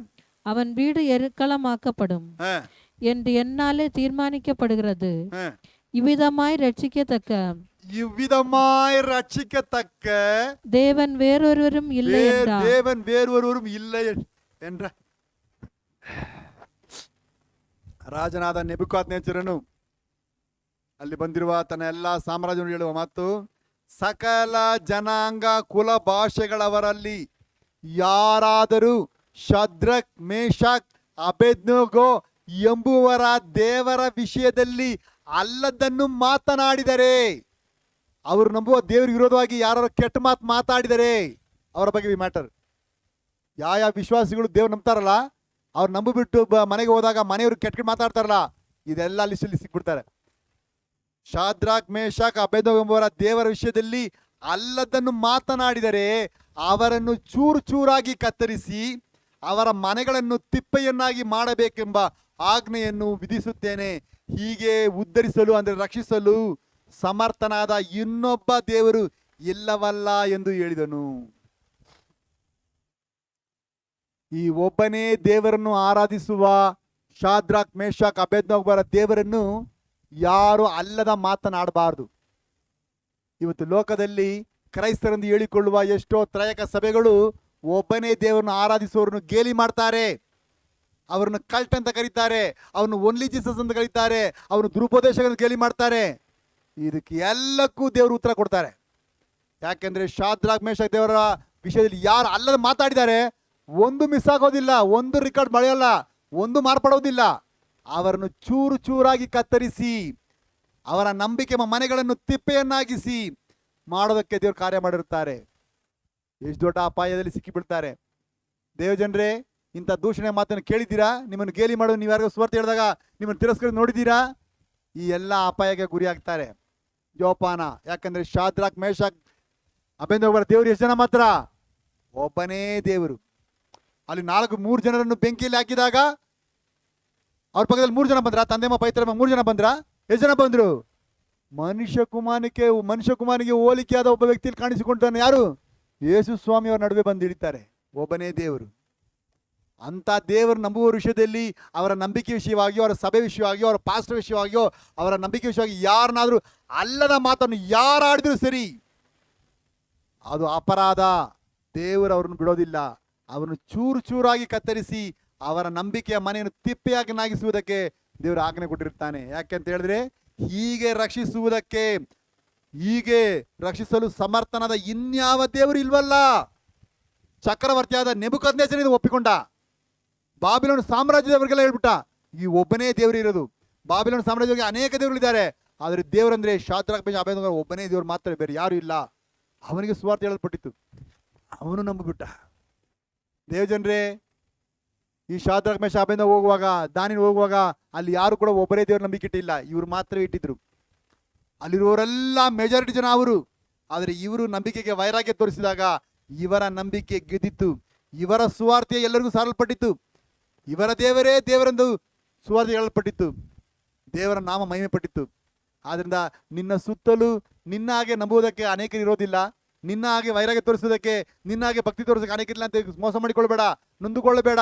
ನೀನು ಒಬ್ಬನೇ ಆದರೂ ಸರಿ, ನಿನಗೆ ವಿರೋಧವಾಗಿ ಎಷ್ಟು ಜನ ನಿಂತ್ಕೊಂಡ್ರು ಕೂಡ ನಿನ್ನ ಮುಂದೆ ಅವ್ರು ಗೆಲ್ಲಕ್ಕಾಗಲ್ಲ. ಅವತ್ತು ಒಬ್ಬ ಎಲಿಯನು ನಿಂತುಕೊಂಡಾಗ ಎಲಿನಿಗೆ ವಿರೋಧವಾಗಿ 850 ಜನ ನಿಂತ್ಕೊಂಡ್ರು. ಒಬ್ಬ ಎಲಿಯ 1:850 ಫೈಟ್ ಆಯ್ತು. ಅವ್ರು ಬಹುದೇವರೇ ದೇವರು ಅಂತ ಹೇಳಿದ್ರು. ಏನು ಹೇಳಿದ? ಕರ್ತನೇ ದೇವರು, ಕರ್ತನಲ್ಲದೆ ಬೇರೆ ದೇವರಿಲ್ಲ ಅಂತ ಎಲ್ಲಿ ಹೇಳಿದ. ಏನಾಯ್ತು ಗೊತ್ತಾ? ಆ ಫೈಟಲ್ಲಿ ನಿಮ್ಮ ದೇವರು ಹಾಕಿದ್ರೆ ಕರೆದು ಪರಲೋಕದ ಬೆಂಕಿ ಇಳಿಸಿ ನಿಮ್ಮ ಬಳಿ ಸ್ವೀಕರಿಸಿ ಅಂತ ಹೇಳಿದಾಗ ಅವ್ರು ಎಷ್ಟು ಕೂಗಾಡಿಕೊಂಡ್ರು, ಎಷ್ಟು ಅಲ್ಲೆಲ್ಲೇ ಕೂಗಿದ್ರು. ಫೈರ್ ಫೈರ್ ಫೈರ್ ಅಂತ ಇವತ್ತು ಕೇಳ್ತಾರಲ್ಲ, ಅವ್ರು ಕೇಳಿದಿಲ್ಲ ಪಾಸ್ಗಳು. ಇದೇ ಸ್ಟೋರಿ ಅವರೇ ಹೇಳಿದ್ರು, ಫೈರ್ ಫೈರ್ ಬೆಂಕಿ ಬೆಂಕಿ ಅಂದ್ರು, ಏನು ಬರಲಿಲ್ಲ. ಏಲಿಯನ್ನು ಸಾಧಾರಣ ಮಾತುಗಳಲ್ಲಿ ಅನ್ಯ ಭಾಷೆ ಮಾತಾಡಲಿಲ್ಲ, ಅಲ್ಲೆಲ್ಲಿಯೋ ಕೂಗ್ಲಿಲ್ಲ, ಏನೇನು ಮಾಡಲಿಲ್ಲ. ಸಣ್ಣ ಪದಗಳಲ್ಲಿ ಹೇಳಿದ, ಬೆಂಕಿ ಹಿಡಿದು ಎಲ್ಲವನ್ನು ನೆಕ್ಕಿ ಬಿಡ್ತು, ಎಲ್ಲ ದಹಿಸಿಬಿಡ್ತು. ಏಲಿಯನ್ನು ಕತ್ತಿ ತಗೊಂಡು ಆ 850 ಜನ ಕತ್ತರಿಸಿ ಹಾಕಿಬಿಟ್ಟ. ಒಬ್ಬ ಎಲಿಯ 850 ಜನ ಗೆಲ್ಲೋದಕ್ಕೆ ಸಾಧ್ಯ. ಎಲ್ಲಿ ಸತ್ಯವೋ ಅಲ್ಲಿ ಸುಳ್ಳು ಸೋಲೇಬೇಕು. ಆದರೆ ದೇವಜನರೇ, ನೀನು ಸತ್ಯದ ಕಡೆಗೆ ನಿಂತುಕೊಳ್ಳುವಾಗ ಸುಳ್ಳಿನವರು ಎಷ್ಟು ಜನ ಇದ್ರು ಕೂಡ ಭಯ ಪಡಬೇಡ, ಜಯ ನಿನ್ನದೇ. ಶಾದ್ರಾಕ್ ಮೇಷಕ್ ಅಬೇದ್ನೆಗೋ 3 ಜನರು ಬಾಬಿಲೋನ್ ಸಾಮ್ರಾಜ್ಯಕ್ಕೆಲ್ಲ ಸುವಾರ್ತೆ ಆಗ್ಬಿಟ್ರು. ಚಕ್ರವರ್ತಿ ಹೇಳ್ಬಿಟ್ಟ, ಇವರ ದೇವರಲ್ಲದೆ ಬೇರೆ ದೇವರೇ ಇಲ್ಲ. ಆದ್ರಿಂದ ಇವರ ದೇವರಿಗೆ ವಿರೋಧವಾಗಿ, ಇವರ ನಂಬಿಕೆ ವಿರೋಧ ಯಾರು ಅಲ್ಲದ ಮಾತಾಡಬೇಡ್ರಿ. ದೇವಜನರೇ, ನಾನು ಈ ಸೇವೆ ಮಾಡೋದ್ರಿಂದ ನನ್ನನ್ನು ವಿರೋಧಿಸುವವರು ಎಷ್ಟು ಜನ ಇದ್ದಾರೆ ಗೊತ್ತಾ? ನನ್ನನ್ನು ಬೈಯುವವರು ಎಷ್ಟು ಜನ ಇದೆ ಗೊತ್ತಾ? ಇವತ್ತು ನೀವು ಸಭೆಗೆ ಬಂದಿದ್ದೀರಾ, ನೀವು ಮನೆಗೆ ಹೋಗುವಾಗ ನಿಮ್ಮ ಮನೆಯಲ್ಲಿ ಯಾರೆಲ್ಲ ನನ್ನನ್ನು ಕೆಟ್ಟದಾಗ ಮಾತಾಡ್ತಾರೆ ಗೊತ್ತಾ? ಆ ರೀತಿ ಮಾತಾಡೋ ಎಷ್ಟು ಮನೆಗಳಿದೆ ಗೊತ್ತಾ? ಎಲ್ಲ ಗೊತ್ತಿದೆ. ಯಾರೆಲ್ಲ ಹೇಗೆಲ್ಲ ಮಾತಾಡ್ತಾರೆ, ಎಷ್ಟು ನೋವಾಗುತ್ತೆ, ಎಷ್ಟು ಕಷ್ಟ ಆಗುತ್ತೆ, ಎಷ್ಟು ವೇದನೆ ಆಗುತ್ತೆ. ದೇವ್ರು ಇದಕ್ಕೆಲ್ಲ ಉತ್ತರ ಕೊಡ್ತಾರೆ. ಅನೇಕ ವಿಶ್ವಾಸ ಹೇಳಲ್ಲ, ಪಾಸ್ಟ್ ಬೇಜಾರು ಮಾಡ್ಕೊಳ್ತಾರಂತ, ಆದರೆ ಮುಚ್ಚುಮರೆ ಮಾಡ್ತಾರೆ. ವಿಶ್ವಾಸಿಗಳು ಸಭೆಗೆ ಹೋದಾಗ ಮನೆ ಕೇಳ್ತಾರೆ, ಆ ಪಾಸ್ನ ಇಟ್ಕೊಂಡಿದ್ಯಾ, ಸಭೆ ಹೋಗಿದ್ಯಾ ಅಂತ ಕೇಳ್ತಾರೆ. ಎಂತೆಂಥ ಕೇವಲವಾಗಿ ಕಳೆದ ವಾರದಲ್ಲಿ ಕೂಡ ಹೇಳಿದ್ದಾರೆ. ಎಷ್ಟು ವೇದನೆಯ ಮಾತುಗಳು. ಆದರೆ ಪರಲೋಕದ ದೇವರು ಇದು ಯಾವುದನ್ನು ಬಿಡೋಲ್ಲ. ದೇವರ ಮಕ್ಕಳಿಗೆ ವಿರೋಧವಾಗಿ, ಅವರ ನಂಬಿಕೆಗೆ ವಿರೋಧವಾಗಿ ಯಾರು ಅಲ್ಲದ ಮಾತನ್ನು ಯಾರೇ ಆಡಿದ್ರು ಸರಿ, ಅವನು ಚಕ್ರವರ್ತಿ ಆಗಲಿ, ಅವನು ಯಾರೇ ಆಗಲಿ, ಯಾರು ತಪ್ಪಿಸ್ಕೊಳಕ್ಕಾಗಲ್ಲ. ಯಾಕೆಂದ್ರೆ ಶಾದ್ರಾಕ್ ಮೇಷಕ್ ಅವರ ಅಬೇದ್ನೆಗೋ ಒಬ್ಬನೇ ದೇವರು ಎಲ್ಲಕ್ಕೂ ಮುಯಿಗೆ ಮುಗಿತಿರಿಸ್ತಾನೆ. ಒಂದು ವೇಳೆ ನಿಮ್ಮನ್ನು ಎಲ್ಲರೂ ಈ ರೀತಿ ಹಾಗೆ ಮಾಡಿದರೆ, ನಿಮ್ಮನ್ನು ಕೆಟ್ಟದಾಗ ಮಾತಾಡಿದರೆ, ಬೈದರೆ ನೊಂದುಕೊಳ್ಳಬೇಡಿ. ವಾಕ್ಯ ಹೇಳ್ತದೆ, ಯೇಸುವಿನ ನಾಮದ ನಿಮಿತ್ತವಾಗಿ ನಿಮ್ಮನ್ನು ಅನ್ಯಾಯವಾಗಿ ದೂಷಿಸಿದರೆ ನೀವು ಧನ್ಯರು. ನಾನು ಅದನ್ನು ಭಾಗ್ಯವಾಗಿ ಎಣಿಸ್ಕೊಳ್ತೀನಿ. ನಾನು ಆ ರೀತಿ ಕೇವಲವಾಗಿ ಮಾತಾಡುವ ವಿಷಯದಲ್ಲಿ ನನಗೆ ದೇವರಿಗೆ ಸ್ತೋತ್ರ ಮಾಡ್ತೀನಿ. ನಾನು ಅವ್ರ ಮೇಲೆ ಕೋಪ ಇಲ್ಲ. ಅವರು ಹಾಗೆ ದೂಷಿಸಿದ ಮೂಲಕ ನನ್ನನ್ನು ಭಾಗ್ಯವನ್ನು ಮಾಡ್ತಾರೆ. ಆ ದೂಷಣೆ ನೀವು ಸ್ವೀಕರಿಸಿಕೊಂಡು ನೋಡಿದಾಗ ನೀವು ಭಾಗ್ಯವಂತರಾಗ್ತೀರಾ. ಆದರೆ ಅಪರಾಧ ಯಾವುದು ಗೊತ್ತಾ? ಈ ಒಬ್ಬನೇ ದೇವರನ್ನು ಯಾರು ದೂಷಿಸಿದ್ರು ಸರಿ, ಯಾವ ತ್ರಯಕದ ದೂಷಿಸಿದ್ರು ಸರಿ, ಯಾವ ಪಾಶೆ ದೂಷಿಸಿದ್ರು ಸರಿ, ಯಾರೇ ಖಂಡಿಸಿದ್ರು, ಅವರೆಲ್ಲರೂ ಕೂಡ ದೇವರ ನ್ಯಾಯದ ಮುಂದೆ ತಪ್ಪಿಸಿಕೊಳ್ಳಕ್ಕಾಗಲ್ಲ. ಶಾದ್ರಾಕ್ ಮೇಷಕ್ ಅಬೇದ್ನೆಗೋ ದೇವರ ವಿರೋಧವಾಗಿ ಯಾರು ಅಲ್ಲದ ಮಾತಾಡ್ತಾರೆ, ಅವರು ಚೂರು ಚೂರಾಗಿ ಮಾಡಬೇಕೆಂಬುದೇ ದೇವರ ಅಪ್ಪಣೆ. ಅದನ್ನು ದೇವ ಜನರೇ, ಲೋಕವು ನಿನಗೆ ವಿರೋಧವಾಗಿದ್ದು ಚಿಂತೆ ಮಾಡಬೇಡ, ದೇವರು ನಿನ್ನ ಪರವಾಗಿದ್ದಾರೆ. ಶಾದ್ರಕ್ ಮೇಷಕ್ ಅಬೇದ್ನೆಗೋರ ದೇವರು ನಿನ್ನ ಸಂಗಡ ಇದ್ದಾರೆ ಎಂಬುದನ್ನು ಧೈರ್ಯ ಮಾಡಿಕೊ. ಹಾಗಾಗಿ ನಾವು ಕಲಿಯುವ 6ನೆಯ ಪಾಠ, ವಿಶ್ವಾಸಿಗಳು ನಂಬುವ ಯೇಸು ಕ್ರಿಸ್ತನ ವಿಷಯದಲ್ಲಿ ಅಲ್ಲದ ಮಾತನಾಡುವವರನ್ನು ಮೋಟುಗೈಯಲ್ಲದ ಕರ್ತನ ಹಸ್ತವು ரட்சிಸಲಾರದು. விசுவாசிக்கும் இயேசு கிறிஸ்துவின் நாமத்திற்கு விரோதமான தூஷண வார்த்தைகளை சொல்லுகிறவர்கள் குறுகி போகாத கர்த்தரின் கை ரட்சிப்பதில்லை. ಅದರಿಂದ ಇದು ಸಾಧಾರಣ ವಿಷಯವಲ್ಲ. ನೀನು ಎಷ್ಟು ದೊಡ್ಡ ಭಕ್ತಿಯ ಮಾತುಗಳನ್ನು ಮಾಡಿರ್ಬೋದು, ಭಕ್ತಿ ಜೀವನ ಇಡ್ಬೋದು, ಆದರೆ ಯಾರಾದರೂ ಯೇಸುಗೆ ವಿರೋಧವಾಗ್ಲಿ, ಯೇಸುವಿನ ನಾಮಕ್ಕೆ ವಿರೋಧವಾಗ್ಲಿ, ಅದನ್ನು ನಂಬುವ ಮಕ್ಕಳಿಗೆ ವಿರೋಧವಾಗಿ ಯಾರು ಮಾತಾಡೋದು ಸರಿ, ಅವ್ರು ಯಾರು ತಪ್ಪಿಸ್ಕೊಳಕ್ಕಾಗಲ್ಲ, ನ್ಯಾಯ ತೀರ್ಪು ಸಿಕ್ಬಿಡ್ತಾರೆ. ಆದ್ರಿಂದ ಧೈರ್ಯವಾಗಿರು, ಹೆದರಬೇಡ, ದೂಷಣಕ್ಕೆ ನೋಡಿ ಅಂಜಬೇಡ. ಕರ್ತನಿಗಾಗಿ ಶಾದ್ರಕ್ ಮೇಷಕ್ ಅಬೇದ್ನೆಗೋರ ವೈರಾಗ್ಯ ತೋರಿಸಿ ಅವ್ರು ಹೇಳಿದ್ರು, ದೇವರು ನಮ್ಮನ್ನು ಕಾಪಾಡಿದ್ರು ಸರಿ, ಕಾಪಾಡದೆ ಹೋದ್ರು ಸರಿ, ನಾವು ನಿನ್ನ ದೇವರಿಗೆ ಮಾಡಲ್ಲ, ನಾವು ನಮಸ್ಕಾರ ಮಾಡಲ್ಲ, ನಾವು ಒಬ್ಬನೇ ದೇವರಿಗೆ ಮಾತ್ರ ನಮಸ್ಕರಿಸ್ತೀವಿ ಅಂತ ವೈರಾಗ್ಯ ತೋರಿಸಿದ್ರು. ಅವರು ತಾನೇ ಯೇಸುವಿನ ನಾಮವನ್ನು ಮಹಿಮೆಪಡಿಸೋ ಜನ. 7ನೇದಾಗಿ ನಮ್ಮ ಅಪರಾಧಗಳು ದೇವರಿಂದ ನಮ್ಮನ್ನು ಅಗಲಿಸುವ 7ನೇ ಕಾರ್ಯ ಓದ್ರಿ. ಯೋವಾರ ಪ್ರವಾದನ ಗ್ರಂಥ 2ನೇ ಅಧ್ಯಾಯ 32ನೇ ವಚನ. ಯೋವೇಲ್ 2ನೇ ಅಧ್ಯಾಯ 32ನೇ ವಚನ. ಜೋಯೇಲ್ 2nd chapter 32nd verse, page number 965. அப்பொழுது கர்த்தருடைய நாமத்தை தொழுது கர்த்தருடைய நாமத்தை தொழுது கொள்ளுகிறவர்கள் எல்லாரும் அவன் ரட்சிக்கப்படுவார்கள். கர்த்தர் சொன்னபடி சியோன் பர்வதத்திலும் எருசலேமிலும் கர்த்தர் வரவழைக்கும் மீதியா இருப்பிடத்திலும் ರಕ್ಷಿಪ್ಪು ಉಂಟಾயிருக்கும். ಆದರೂ ಕರ್ತನ ನಾಮವನ್ನು ಹೇಳಿಕೊಳ್ಳುವವರೆಲ್ಲರಿಗೂ ರಕ್ಷಣೆಯಾಗುವುದು. ನೋಡಿ, ಇದು ಕೂಡ ಹಳೆ ಒಡಂಬಡಿಕೆ, ಟೋಟಲ್ ವಚನ ಹಳೆ ಒಡಂಬಡಿಕೆಯಲ್ಲಿ. ಯಾಕಂದ್ರೆ ಯೆಶಾಯ ಹಳೆ ಒಡಂಬಡಿಕೆ ಬರೆಸಲ್ಪಟ್ಟದ್ದು. ಇಲ್ಲಿ ಕೂಡ ಹೊಸ ಒಡಂಬಡಿಕೆ ನಾವು ಏನು ಮಾಡ್ಬೇಕು ಅದನ್ನೇ ಆಳು ಕಲಿಸ್ಕೊಟ್ಟಿದ್ದಾರೆ. ಕರ್ತನ ನಾಮವನ್ನು ಹೇಳಿಕೊಳ್ಳುವವರೆಲ್ಲರಿಗೂ ರಕ್ಷಣೆಯಾಗುವುದು. ಕರ್ತನು ತಿಳಿಸಿದಂತೆ ಚೀಯೋನ್ ಪರ್ವತದಲ್ಲಿಯೂ ಯೆರೂಸಲೇಮಿನಲ್ಲಿಯೂ ಅನೇಕರು ಉಳಿದಿರುವರು. ಕರ್ತನು ಕರೆಯುವ ಜನಶೇಷದಲ್ಲಿ ಅವರು ಸೇರಿದವರಾಗಿರುವರು. ರಕ್ಷಣೆ ಯಾರಿಗೆ ಮಾತ್ರ? ಯಾರಿಗೆ ರಕ್ಷಣೆ? ಕರ್ತನ ನಾಮವನ್ನು ಹೇಳಿಕೊಳ್ಳುವವರಿಗೆ ಮಾತ್ರ, ಬೇರೆ ಯಾರಿಗೂ ರಕ್ಷಣೆ ಇಲ್ಲ. ಹೇಳಿಕೊಳ್ಳುವುದು ಅಂದ್ರೆ ಏನು? ಆತನ ಹೆಸರಿನಲ್ಲಿ ಅಡ್ಡ ಬಿಡುವುದು. ಅದನ್ನೇ ಬರೆಸಿದೀವಲ್ಲ, ಎಲ್ಲರೂ ಯೇಸುವಿನ ಹೆಸರಿನಲ್ಲಿ ಅಡ್ಡ ಬಿದ್ದು ಯೇಸು ಕ್ರಿಸ್ತನನ್ನು ಒಡೆಯನೆಂದು ಪ್ರತಿಜ್ಞೆ ಮಾಡಿ ತಂದೆಯ ದೇವರಿಗೆ ಘನವನ್ನು ಸಲ್ಲಿಸಿರಿ. ಫಿಲಿಪ್ಪದವರಿಗೆ 2ನೇ ಅಧ್ಯಾಯ 10-11 ವಚನ. ಇದು ಹೊಸ ಒಡಂಬಡಿಕೆ. ಹಳೆ ಒಡಂಬಡಿಕೆ ಕರ್ತನ ನಾಮದಲ್ಲಿಯೇ ಆರಾಧಿಸಬೇಕು, ಬೇರೆ ನಾಮದಲ್ಲಿ ಮಾಡಬಹುದು. ಇದು ಇಸ್ರೇಲ್ ಕೊಡಲ್ಪಟ್ಟ ಉಪದೇಶ. ಕರ್ತನ ನಾಮದಲ್ಲಿ ಯಾರು ಆರಾಧಿಸೋದಿಲ್ಲ ಅವರಿಗೆ ದೇವರ ರಕ್ಷಣೆ ಕೊಡಲ್ಲ. ಕರ್ತನ ನಾಮದಲ್ಲಿ ಆರಾಧಿಸೋರಿಗೆ ಮಾತ್ರ, ಕರ್ತನ ನಾಮವನ್ನು ಮಾತ್ರ ಹೇಳ್ಕೊಳ್ಬೇಕು, ಬೇರೆ ಯಾವುದನ್ನು ಹೇಳ್ಬಾರ್ದು. ಆದರೆ ಇವತ್ತು ಕ್ರೈಸ್ತ ಜನಾಂಗ ಏನು ಮಾಡ್ತೀವಿ ಗೊತ್ತಾ? ನಾವು ಸನ್ಮಾರ್ಗದಲ್ಲಿ ಇದ್ದೇವೆ ನೆನೆಸಿಕೊಂಡು ವಕ್ರ ಮಾರ್ಗವನ್ನೇ ಮಾಡುತ್ತಾರೆ. ಸತ್ಯದ ಏನು ತಿಳಿದೆ? ಕೊಲೊಸ್ಸದವರಿಗೆ 3ನೇ ಅಧ್ಯಾಯ 17ನೇ ವಚನ. ನೀವು ನಡೆಯಿಂದಾಗಲಿ ನುಡಿಯಿಂದಾಗಲಿ ಸಭೆಯಲ್ಲಾಗಲಿ ಸೇವೆಗಳು ಏನೆಲ್ಲಾಗಲಿ ಏನು ಮಾಡಿದರು ಅದು ಎಲ್ಲವನ್ನು ಕರ್ತನಾದ ಯೇಸು ಕ್ರಿಸ್ತನ ಹೆಸರಿನಲ್ಲಿಯೇ ಮಾಡಿರಿ. ಇದನ್ನ ಅಪ್ಪಣೆ. ಆದರೆ ಇದು ಕ್ರೈಸ್ತ ಸಭೆಗೆ ಏನು ಮಾಡ್ತೇವೆ ಗೊತ್ತಾ?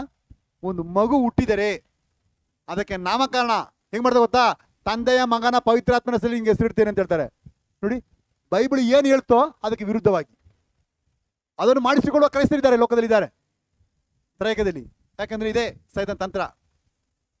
ಒಂದು ಮನೆ ಕಟ್ತಾರೆ, ಇನಾಗ್ರೇಷನ್ ಮಾಡಕ್ ಹೋದಾಗ ತಂದೆಯ ಮಗನ ಪವಿತ್ರಾತ್ಮನ ಹೆಸರಲ್ಲಿ ಇದನ್ನು ಪ್ರತಿಷ್ಠೆ ಮಾಡ್ತೀನಿ. ಆದರೆ ವಾಕ್ಯ ಏನು ಹೇಳಿದ್ದು? ಅದಕ್ಕೆ ಆಪೋಸಿಟ್. ನೋಡಿ, ಜನ ಇದನ್ನು ಇಷ್ಟಪಡೋ ಜನ ಇದ್ದಾರೆ ಲೋಕದಲ್ಲಿ. ಸತ್ಯವೇದ ಹೇಳುವ ಮಾರ್ಗವನ್ನು ಬಿಟ್ಟು ಅದಕ್ಕೆ ಸುಳ್ಳಾದ ಮಾರ್ಗವನ್ನು ಮಾಡಕ್ಕೆ ಇಷ್ಟಪಡ್ತಾರೆ. ಇನ್ನು ಕೆಲವು ಜನ ಮಾಡ್ತಾರೆ, ಯೇಸುವಿನ ಹೆಸರಲ್ಲಿ ಇವ್ರು ಪ್ರಾರ್ಥನೆ ಮಾಡ್ಬಿಡ್ರಿ, ಅವ್ರು ಹೋದ್ಮೇಲೆ ಇವ್ರು ಬಂದು ಪ್ರಾರ್ಥನೆ ಮಾಡಿ. ಯಾಕಂದ್ರೆ 2 ಕಡೆ ಮಾಡಬೇಡ. ಮೋಸ ಮಾಡಿಕೊಳ್ಳೋ ಅನೇಕರಿದ್ದಾರೆ. ಗೊತ್ತಿಲ್ಲ ಅವರ ಅಪರಾಧಗಳು ಹೇಗೆ ದೇವರಿಂದ ಅವ್ರನ್ನ ಕಲಿಸ ಗೊತ್ತಾಗಲ್ಲ. ಎಷ್ಟು ಮೋಸ ಹೋಗ್ತಾರೆ. ಒಬ್ಬನು ಸತ್ತೋಗ್ತಾನೆ, ಅವನನ್ನು ತಂದೆಯ ಮಗನ ಪವಿತ್ರಾತ್ಮದಲ್ಲಿ ಊನಿಡ್ತೇನೆ. ನೋಡಿ, ಸತ್ಯವೇದ ಕೇಳಿದ್ರೆ ಹಂಗೆ ಆಪೋಸಿಟ್. ಒಬ್ಬರಿಗೆ ಮದುವೆ ಆಗುತ್ತೆ, ತಂದೆಯ ಮಗನ ಪವಿತ್ರಾತ್ಮದಲ್ಲಿ ನಿಮಗೆ ಮದುವೆ ಮಾಡಿಸ್ತೇನೆ, ಆಪೋಸಿಟ್. ಏನು ಸನ್ಮಾರ್ಗ ಅಲ್ವೋ ಅದನ್ನೇ ಮಾಡೋದಕ್ಕೆ ಇವತ್ತು ಲೋಕ ಹೋಗ್ತಿದೆ. ಅದನ್ನು ಇಷ್ಟಪಡೋ ಜನ ಇವತ್ತು ಲೋಕದಲ್ಲಿದ್ದಾರೆ. ಎಷ್ಟೋ ಜನ ಮೋಸ ಮಾಡಿಕೊಳ್ಳುತ್ತಾರೆ. ಯಾಕೆಂತ ಹೇಳಿದ್ರೆ ಅವರಿಗೆ ಇಂಥ ಸಭೆಯಲ್ಲಿ ಇರುವುದಕ್ಕಿಂತ ಅಂಥ ಸಭೆಯಲ್ಲಿ ಇರುವುದೇ ಆಸೆ ಅಂತ ಹೇಳ್ತಾರೆ. ಯಾಕಂದ್ರೆ ಕರ್ತನ ಮಾರ್ಗ ಹೆಸರನ್ನು ಎಲ್ಲಿ ಹೇಳ್ಕೊಳ್ಳುವೋ ಅಲ್ಲಿ ಹೋಗೋಣ, ಅಲ್ಲಿ ಸೇರೋಣ. ಯಾಕೆಂದ್ರೆ ರಕ್ಷಣೆ ಆಗಬಾರದು ಎಂಬ ಉದ್ದೇಶ. ಕೊಲೊಸ್ಸದವರಿಗೆ 3:17 ತಿರಸ್ಕರಿಸಬೇಕೆಂಬ ಕ್ರಿಸ್ತ ವಿರೋಧಿ ಆತ್ಮನ ಕೆಲಸ. ಆದ್ರೆ ಈ ಸಭೆ ಯಾಕೆ ಮಾಡುತ್ತದೆ? ಎಲ್ಲವನ್ನು, ಏನೇನಿದೆಯೋ ಅದು ಎಲ್ಲವನ್ನು ಕರ್ತನಾದ ಯೇಸು ಕ್ರಿಸ್ತನ ಹೆಸರಲ್ಲಿಯೇ ಮಾಡುತ್ತದೆ. ಯಾಕೆ? ಹಳೆ ಹೇಳ್ಬಿಟ್ಟಿದೆ ಏನಂತ? ಕರ್ತನ ನಾಮವನ್ನು ಹೇಳಿಕೊಳ್ಳುವವರೆಲ್ಲರಿಗೂ ಏನಾಗುವುದು? ಅದೇ ಅದೇ ಅಪ್ಪಣೆ ಹೊಸ ಒಡಂಬಡಿಕೆಯಲ್ಲಿ. ಯಾಕೆ ಇವತ್ತು ಬೇರೆಯವರು ಅದು ಮಾಡಲ್ಲ? ಯಾಕೆಂದ್ರೆ ಇದಕ್ಕೆ ಬೇರೆ ಸನ್ಮಾರ್ಗದಿಂದ ಮೋಸ ಮಾಡಿಕೊಳ್ಳುವ ವಕ್ರ ಮಾರ್ಗಿಗಳು. ನಾವು ದೇವರನ್ನೇ ನಂಬುತ್ತೇವೆ, ಸತ್ಯವೇದನೆ ಹಿಂಬಾಲಿಸುತ್ತೇವೆ ಅಂತ ಹೇಳಿಕೊಂಡು ಮೋಸ ಮಾಡಿಕೊಳ್ಳುವ ಅಂತ್ಯಕ್ರಿಸ್ತನ, ಕ್ರಿಸ್ತ ವಿರೋಧಿ ಆತ್ಮಕ್ಕೆ ಸೇರಿದವರು. ಆದ್ರೆ ನಾವು ಯಾವ ಕಾರಣದಲ್ಲಿಯೂ ಅವರು ಯೇಸು ಕ್ರಿಸ್ತನ ಹೆಸರಲ್ಲಿ ಯಾವುದನ್ನು ಮಾಡುವುದಿಲ್ಲ. ಯಾಕೆಂದ್ರೆ ಅವರು ಯೇಸು ಕ್ರಿಸ್ತನಿಗೆ ವಿರೋಧಿಗಳು. ಯೇಸು ಕ್ರಿಸ್ತನ ಅವರ ದೇವರಲ್ಲ. ಅದನ್ನೇ 2 ಕೊರಿಂಥ 11ನೇ ಅಧ್ಯಾಯದಲ್ಲಿ ಹೇಳಿದೆ, ನಾವು ಹೇಳದ ಇನ್ನೊಂದು ಯೇಸುವನ್ನು ನೀವು ನಂಬುವರಾಗಿದ್ರೆ, ಅಂದ್ರೆ ಹೇಳಿದೆ, ಸತ್ಯವೇದ ಹೇಳುವ ಒಂದು ಯೇಸು ಇದೆ, ಸತ್ಯವೇದ ಹೇಳದ ಇರುವ ಇನ್ನೊಂದು ಯೇಸು ಇದೆ. ಅದನ್ನೇ ಅವರು ತ್ರಯೇಕದಲ್ಲಿರುವ 2ನೇ ವ್ಯಕ್ತಿಯಾಗಿ ಹೇಳ್ತಾರೆ. ಅವ್ರು ಹೇಳ್ತಾರೆ ನಾವು ನಂಬ್ತೀವಿ, ಆದರೆ 3 ವ್ಯಕ್ತಿಯಾಗಲ್ಲ, ಅದರಲ್ಲಿ 2ನೇ ವ್ಯಕ್ತಿಯಾಗಿ ಯೇಸು ನಂಬ್ತೀವಿ. ಆದರೆ ಸತ್ಯ ಹೇಳೋದು ಒಬ್ಬನ ದೇವರು ಮಾತ್ರ. ಅವ್ರು ಇನ್ನೊಂದು ಯೇಸು ನಂಬ್ತಾರೆ. ಆದ್ರಿಂದ ಅವರು ತ್ರಯೇಕ ಹೆಸರನ್ನು ಉಪಯೋಗಿಸ್ತಾರೆ. ಅವ್ರಿಗೆ ರಕ್ಷಣೆ ಆಗಲ್ಲ. ಯಾಕಂದ್ರೆ ಇಸ್ರಾಯೇಲ್ ನಂಬಿಕೆ ಏನು? ಕರ್ತನ ನಾಮವನ್ನು ಹೇಳಿಕೊಳ್ಳುವವರಿಗೆ ಮಾತ್ರವೇ ರಕ್ಷಣೆ. ವಿಶ್ವಾಸಿಯೇ, ನೀನು ಯಾವ ಕಡೆ ಏನಾಗಿರ್ಬೇಕು ಯೋಚನೆ ಮಾಡು. ಇವತ್ತು ಜನರಿಗೆ ಅನೇಕ ಆಪ್ಷನ್ ಸಿಗುತ್ತೆ, ಅನೇಕ ಒಳ್ಳೆ ಒಳ್ಳೆ ವಿಶ್ವಾಸಿಗಳು. ಯಾಕೆ? ಒಳ್ಳೆ ಒಳ್ಳೆ ಪಾಸ್ಟ್ಗಳು ಅವರು ಕೂಡ ಮೋಸ ಹೋಗ್ತಾರೆ. ಯಾಕೆ ಗೊತ್ತಾ? ಅನೇಕರಿಗೆ ಆಫರ್ ಸಿಗುತ್ತೆ, ನೀನು ನಮ್ಮ ಸಭೆಗೆ ಬಾ, ತಂದೆ ಪೈತ್ರ ಬಾ, ನಿನಗೆ ಇಷ್ಟು ಸಂಬಳ ಕೊಡ್ತೀನಿ, ಇಷ್ಟು ಲಕ್ಷ ಇದು ಕೊಡ್ತೀನಿ ಅಂತ ಹೇಳಿದಾಗ ಅನೇಕ ಪಾಸ್ಟ್ಗಳು ಯೇಸುವಿನ ಹೆಸರಲ್ಲಿದ್ದವರು ಆ ಸುಳ್ಳಿಗೆ ಹೋಗಿ ರೆಡಿ ಆಗಿದ್ದಾರೆ, ಹೋಗಿ ಇಷ್ಟಪಡ್ತಾರೆ. ಯಾಕಂದ್ರೆ ಲೈಫ್ ಸೆಟ್ಲ್ ಆಗುತ್ತಲ್ಲ. ಅನೇಕರಿಗೆ ಇಷ್ಟು ಜನ ಸೇರ್ತಾರಲ್ಲ, ಇಷ್ಟು ಜನ ಪ್ರಸಂಗ ಮಾಡ್ಬೋದಲ್ಲ. ಹೇಗೆ ಮೋಸ ಹೋಗ್ತಾರೆ ಗೊತ್ತಾ ಸೈತಾನನಿಗೆ? ಅವತ್ತು ಕೂಡ ಯೇಸು ಸ್ವಾಮಿಯನ್ನು ಸೈತಾನ ಆ ಬಂಡೆ ಮೇಲೆ ಕರ್ಕೊಂಡೋಗಿ ಲೋಕದ ಮಹಿಮೆಯನ್ನೆಲ್ಲ ತೋರಿಸಿ ನನಗೆ ಅಡ್ಡ ಬಿದ್ದರೆ ಎಲ್ಲ ಕೊಡ್ತೀನಿ ಅಂತ ಹೇಳ್ದ. ಆದರೆ ಯೇಸು ಸ್ವಾಮಿನ ಏಮಾರಿಸೋಕ್ಕಾಗಲಿಲ್ಲ. ಅದು ಎಷ್ಟೋ ಪಾಸ್ಟ್ಗಳು ಮೋಸ ಹೋಗ್ಬಿಡ್ತಾರೆ. ಅನೇಕರಿಗೆ ಇದರ ಮಹತ್ವ ಗೊತ್ತಾಗಲ್ಲ. ಕರ್ತನ ನಾಮವನ್ನು ಹೇಳಿಕೊಳ್ಳುವವರಿಗೆ ಮಾತ್ರ ಅಲ್ಲದೆ ಬೇರೆ ಯಾರಿಗೂ ಏನಾಗುವುದಿಲ್ಲ, ರಕ್ಷಣೆ ಆಗುವುದಿಲ್ಲ. ಹಾಗಾಗಿ ನಾವು ಕಲಿಬೇಕಾದ 7ನೆಯ ಪಾಠ, ನುಡಿಯಿಂದಾಗಲಿ ನಡೆಯಿಂದಾಗಲಿ ಕರ್ತನಾದ ಯೇಸು ಕ್ರಿಸ್ತನ ಹೆಸರಿನಲ್ಲಿ ಮಾಡದವರನ್ನು ಮೋಟುಗೈಯಲ್ಲದ ಕರ್ತನ ಹಸ್ತವು ರಕ್ಷಿಸಲಾರದು. வார்த்தை 4வது, கிரியை 4வது, கர்த்தராகி இயேசு கிறிஸ்துவின் நாமத்தில் செய்யாதவர்களை குறுகி போகாத கர்த்தரின் ಕೈ ರಕ್ಷಿಪದಿಲ್ಲೈ. ಎಷ್ಟು ನಿಜವಾದ ಮಾತು. ಇಸ್ರಾಯೇಲರು ಯಾವುದನ್ನು ನಂಬಿದರೋ ಅದನ್ನೇ ಹೊಸ ಒಡಂಬಡಿಕೆಯಲ್ಲಿ ನಾವು ನಂಬುವುದಕ್ಕೆ ದೇವರು ಕರೆದಿದ್ದಾರೆ. ಯಾಕೆ ಗೊತ್ತಾ? ನಾವು ಊರನ್ನೇ ಮರವಾಗಿರುವ ಇಸ್ರಾಯೇಲರೊಂದಿಗೆ ಕಾಳೆಣ್ಣೆ ಮರವಾದ ನಾವು ಕಸಿ ಮಾಡಲ್ಪಟ್ಟು ಅವರ ನಂಬಿಕೆಯನ್ನು ಕೈಗೊಳ್ಳುವುದಕ್ಕೆ ದೇವರು ಹೊಸ ಒಡಂಬಡಿಕೆಯನ್ನು ಬರೆಸಿಕೊಟ್ಟಿದ್ದಾರೆ. ಆದರೂ ಕೂಡ ನಮ್ಮ ನ್ಯಾಯ ತೀರ್ಪು ಹಳೆ ಒಡಂಬಡಿಕೆ ಪ್ರಕಾರವಾಗಿ ಅಲ್ಲ, ಹೊಸ ಒಡಂಬಡಿಕೆ ಪ್ರಕಾರವಾಗಿ. ಜೋಪಾನ. ಯಾಕಂದ್ರೆ ಹಳೆ ಒಡಂಬಡಿಕೆಗೂ ಹೊಸ ಒಡಂಬಡಿಕೆಗೂ ಒಬ್ಬನೇ ದೇವರು, ಅದು ಕರ್ತನಾಗಿರುವ ಯೇಸು ಕ್ರಿಸ್ತನೇ.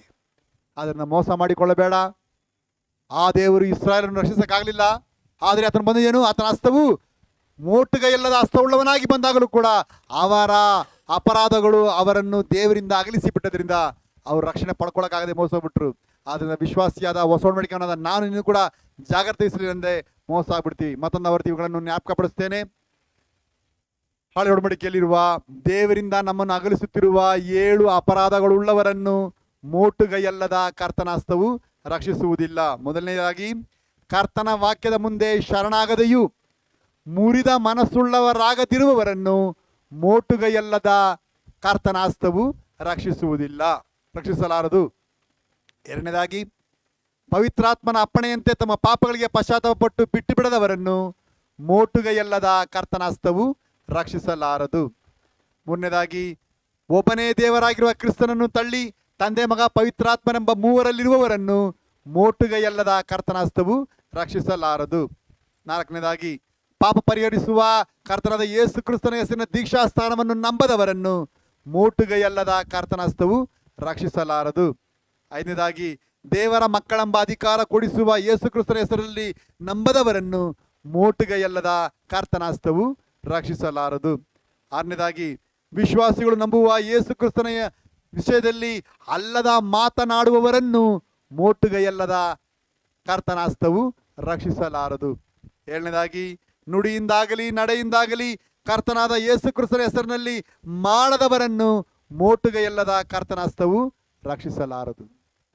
ವಿಶ್ವಾಸಿಯೇ, ಆತನ ಹೆಸರು ಯೇಸು ಕ್ರಿಸ್ತನೇ, ಆತನ ರಕ್ಷಕನೇ, ಆತನು ಪಾಪಿಗಳನ್ನು ರಕ್ಷಿಸೋದಕ್ಕೋಸ್ಕರ ಈ ಲೋಕಕ್ಕೆ ಬಂದ ದೇವರಾಗಿದ್ದಾರೆ. ಅದರಲ್ಲಿ ಸ್ವಲ್ಪ ಕೂಡ ಎರಡು ಮಾತಿಲ್ಲ.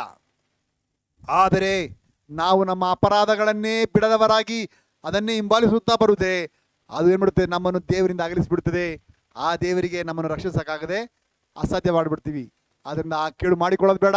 ಇಸ್ರಾಯೇಲರು ಹೀಗೆ ಮೋಸ ಮಾಡಿಕೊಳ್ಳುವಂತೆ ತಾವು ಕೂಡ ಸನ್ಮಾರ್ಗಿಗಳನ್ನು ನೆನೆಸಿಕೊಂಡೇ ವಕ್ರ ಮಾರ್ಗಿಗಳಾಗಿ ಮೋಸ ಮಾಡಿಕೊಂಡ್ಬಿಟ್ರು. ದೇವರ ರಕ್ಷಿಸುವ ಹಸ್ತ ಅವರಿಗೆ ಸಹಾಯ ಮಾಡೋಕ್ಕಾಗದೆ ಆಗ್ಬಿಡ್ತು. ಈ ಕೇಡು ನಿನಗೂ ನನಗೆ ಆಗದ ಹಾಗೆ ನಮ್ಮನ್ನು ಕಾಪಾಡಿಕೊಳ್ಳೋಣ, ನಮ್ಮನ್ನು ಒಪ್ಪಿಸಿಕೊಳ್ಳೋಣ. ನಾವು ರಕ್ಷಣೆ ಆಗುವಂತೆ ಕರ್ತನ ಮೋಟುಗೈ ಅಲ್ಲದ ಹಸ್ತವು ನಮ್ಮನ್ನು ರಕ್ಷಿಸಿ ದೇವರ ಚಿತ್ತ ಮಾಡೋಕ್ಕೆ ನಮ್ಮನ್ನು ಪ್ರೇರೇಪಿಸುವಂತೆ ನಮ್ಮನ್ನು ಒಪ್ಪಿಸಿಕೊಳ್ಳೋಣ. ದೇವರ ಪ್ರೀತಿಗೆ ಪಾತ್ರರಾಗುವಂತೆ, ಈ ಅಪರಾಧಗಳು ನಮ್ಮನ್ನು ಹಿಂಬಾಲಿಸದಂತೆ, ಕರ್ತನ ಕೃಪೆಯು ಶುಭವು ನಮ್ಮನ್ನು ಹಿಂಬಾಲಿಸಿ ಬರುವಂತೆ ನಾವು ಆತನ ತ್ರಾಣಗಳ ಹಸ್ತಕ್ಕೆ ಒಪ್ಪಿಸಿಕೊಳ್ಳೋಣ. ದೇವರ ಮಕ್ಕಳಿಗೆ ಸತ್ಯವು ತಿಳುವಳಿಕೆ ಆಗಲಿ, ಸತ್ಯವು ಎಲ್ಲರನ್ನು ಬಿಡುಗಡೆ ಮಾಡುವಂತೆ ಕರ್ತನ ಚಿತ್ತಕ್ಕೆ ಒಪ್ಪಿಸೋಣ. ನಾವು ಪ್ರಾರ್ಥಿಸೋಣ. ಹಾಗಾಗಿ ಪ್ರಾರ್ಥನೆ ಮಾಡುವಂತೆ ಸಹೋದರ ಪೀಟರ್ ಬ್ರದರ್ ಪ್ರಾರ್ಥನೆ ಮಾಡ್ರಿ.